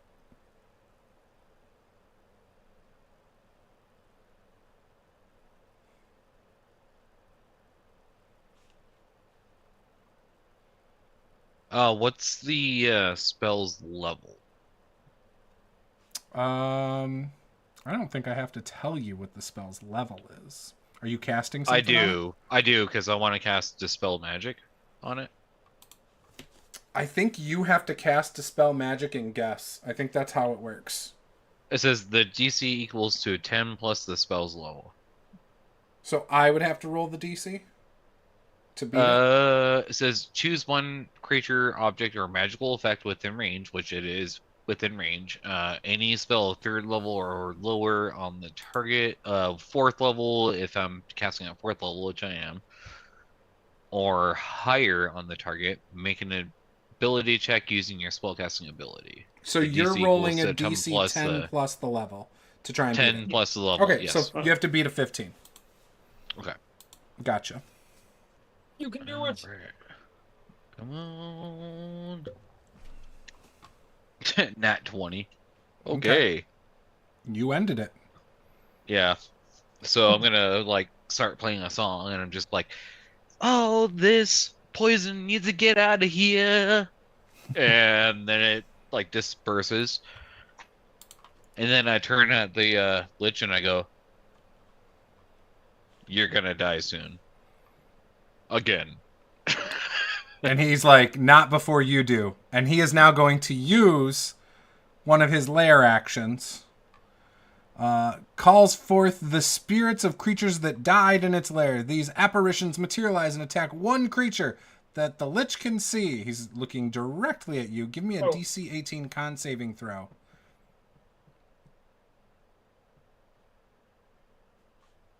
Yeah. 1 second. Give me that con save throw. Yeah. 21. All right, so you made it. But you're going to take 26 points of damage. Necrotic damage. Okay. I'm gonna use Relentless Endurance when I'm reduced to 0 HP, but not killed. Because you're an I orc. can drop to 1 HP instead. All right. Once perfect. per long rest. So I take it and I'm like, oh my god, what? Beautiful. Betty, it is your turn. Oh god, yes. Well, I have the lich right in front of me. Okay. Yep, it's javelin time to quote the Incredible Hulk. Let's go ahead and roll This dice. is a fun battle. This is going really good. Let's go ahead and attempt a trip attack. Okay. This point. That's a 22 to hit. Yeah, that's going to hit. Okay. And it's a DC 16 strength saving throw. And I roll the damage dice. Yeah. Can he use... Yes, he's going to use his legendary resistance to not be tripped. He takes 21 points of damage. Then... Okay. So, the people next to me right now include... The people next to the Lich is only me and... Garognak. Yeah. Grog. Okay. Do you want to see a weapon in Grognak's hands anywhere? There's an axe on his back, he said. Just the drums and the axe on my back. You have an axe? Okay. Yeah. Well, that's better than poking the eye with a sharp dick. So I technically have a long sword in my right hip, but doesn't matter really. that's perfectly all right. Okay, we will strike again with the Javelin of Life. And that is a 23 to hit. Okay. And we are going to go ahead and do Commander's Strike with that. Which allows me to, as one of my attack actions, I can use... Oh, wait, no, that's not going to work. On second thought, I'll try a trip attack again on the guy. Because that makes more sense. Okay. Yeah, give me the strength saving throw. 16 to beat. Got an 18. Okay, so he passes, but he still takes the 8, so he takes 12 from the normal damage. and the D8 is another 5, so 17 more points of damage. Okay. Yeah, he's still standing. Yep. Was that your whole turn? Unfortunately, yes. Yes, it is. All right. Well, he's going to use his legendary actions. And you and Grognak have to make a save. Now, Grognak, you're making this save to hopefully not die outright. Yeah. So Okay. give me a DC 18 con save. You have advantage. You do have I advantage. do have advantage. Yes, I do. I got an 18. But let me see if I got any better. Nope. 18. I saved. 22. 17 and 5, 22. Okay, so 6, 12, 22. That advantage has saved it many times. 27. All right, so 27 points on a failed save. Okay. So, And 13 if you were successful. Okay, so that drops me. Yeah, you didn't die outright. You should be. No. fine.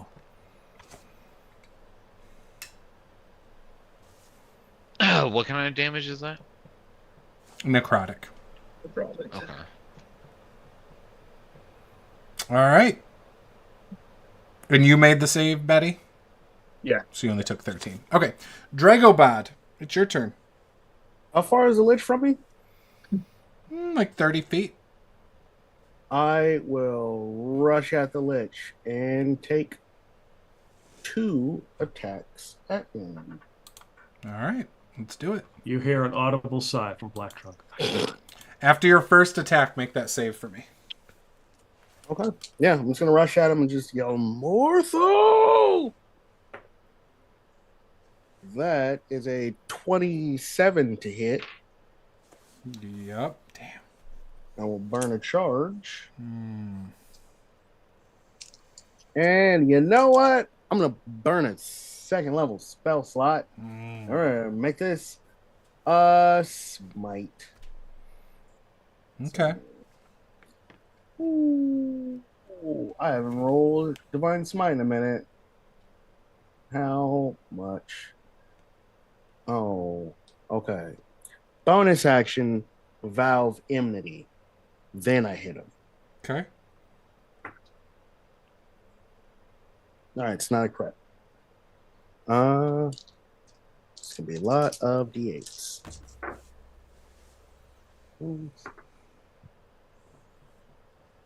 10,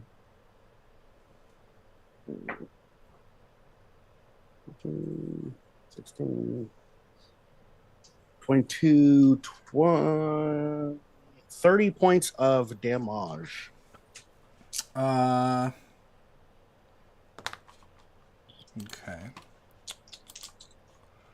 My wisdom save. Is it all slashing damage? Magical slashing, fire, and radiant. You made your save, right? Yep. Okay.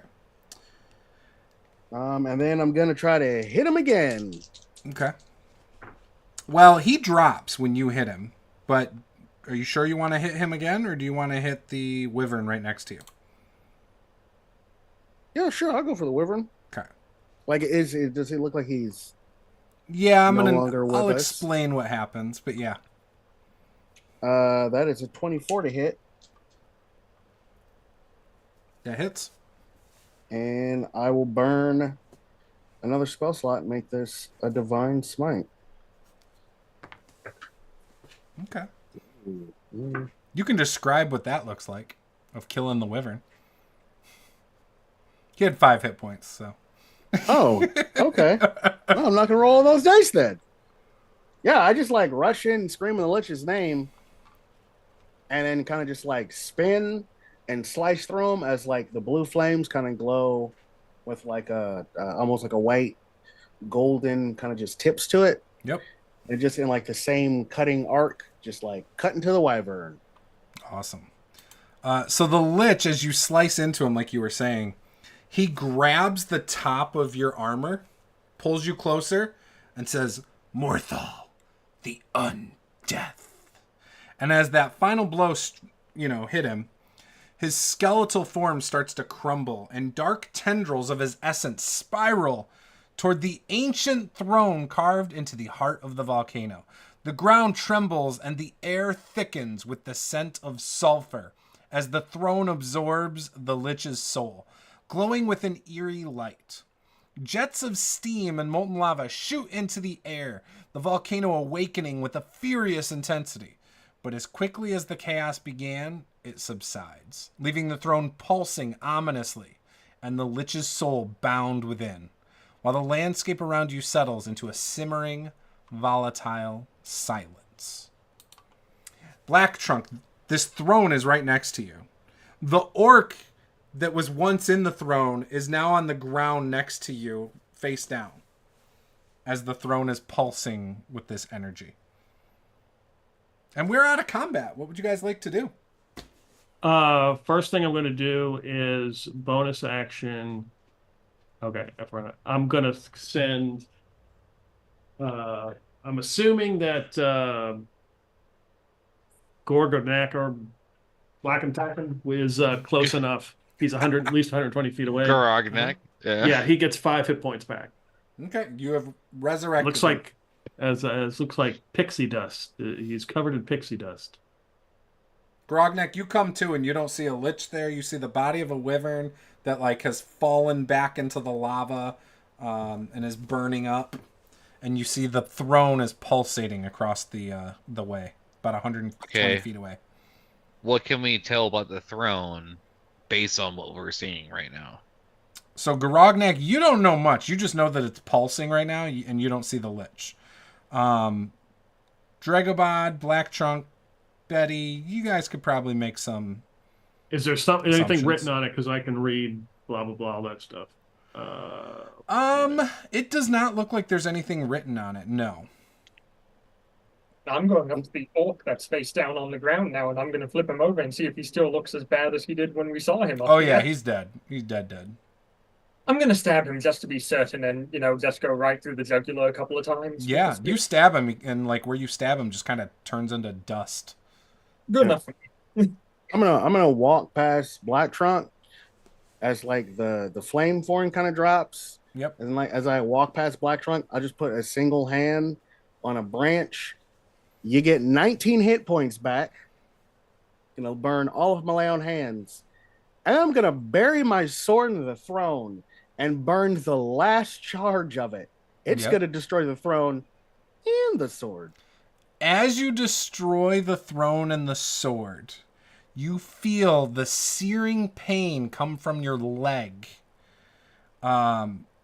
Probably the most excruciating pain you've ever felt in your life, where that symbol was on your leg. The throne explodes. The sword crumbles as well. The thunderous noise is loud enough that it hurts all of your ears. And you could just hear a ringing for a slight moment. Dregobod, your leg stops hurting once all this noise and everything settles. It is done. Just sit on some steps. Yep, you can do that. I look like Thanos at the end of Infinity War. Alright, I'm going to cast Mass Healing Word on everybody. Just to make sure.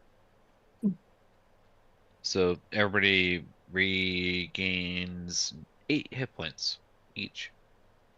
Okay. So we'll end the session there pretty much. You guys are on the top of this mountain. Your goals are accomplished, and even more, even goals you didn't know you had at the start of this adventure. How would you guys proceed individually? I will ask each one of you what your character did moving forward and all of that. And we are going to start with the one who made the killing blow, Dregobot. Yeah, after all of this, Dracobot would go get a brand new weapon because I don't have any because I gave away Foe Cleaver. Um, and then would attempt to like unite the orcish clans. We're Okay. no longer under the rule of a dragon. And I'm gonna become a king. Dragobod wants to become the king of all the orcs. Okay. Black Trunk, what would you do now? Uh, let's see. Well, in classic Black Trunk form, never attacked a single person, at least intentionally. Never did any damage in the entire fight. But hey, so he lives to tell the tale. You should have been a He's bard. He certainly is not going to get into the theater because apparently he's just too good at it, and it could incur people to hurt him or just they'd be lost in his mesmerizing performances. He does not do that. He wanders back from the mountain. Does not go and find the elder trees because that was not what he intended it to be. And I'm sure that. There is a scene where a Dragobah is wandering through some orc village and he knocks on a door to get votes and the door opens and Black Trunk sticks his tree his huge form out and looks and kind of smiles at him as there is an orc female in the background cutting up meat and he's like, "Can I help you?" Oh, you went and found the cleaver, the butcher? Yeah. Oh, You Black look Trunk thirsty. settled You down. need some water. Yes, of course, and I hand him a glass of water. I love it. Excellent. I You've will got my vote. I will finally drink that cup of water. Good thing it's poison this time. What would Garognock do? Well, I think Grognak would try to write some stories, you know, sing some songs about the heroism that was accomplished this day, that sort of thing, and just live on the legend. Love it. That is Black Trunk, Dragobod, and Betty Sweever. Beautiful. How Garognock swooped in at the last moment for the final battle. Yeah. And then went on to tell their tales. Yep. As though they were his own. Exactly. Like he was there the whole time. You never know. I like it. Thought What about- everything. What about Betty? She would return to Elda, I would assume. Oh yeah. She is just gonna go back home and return to her life. Like this is just another chapter to be written down. Back to normalcy here. Love it. Excellent. Well, thank you again. I hope you guys enjoyed this campaign.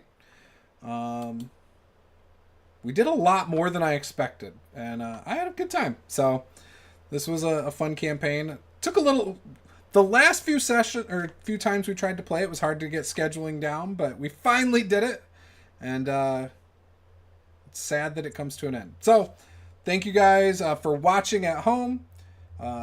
If you want to follow any of these wonderful people, their links will be in the description if they have somewhere to follow them. Otherwise, you can see some of these guys on Peter's channel as well as mine. Harold has the Dread DM, I believe. Is that still the plan? Oh, my break from TikTok has become indefinite. Oh no! You're never returning to TikTok? Probably not. It's a lot. It's a lot. You just got to jump to YouTube and don't get caught up in the community stuff. So, like, I think that might become the case. Yeah. You should. If you ever want help with something, let me know. I'll help you out. I've been on YouTube for like 12 years, so. So, if you want to find me, I'm here on this channel. Yes, I love it. All right, so thank you guys for watching, and we will see you guys next time. Game on.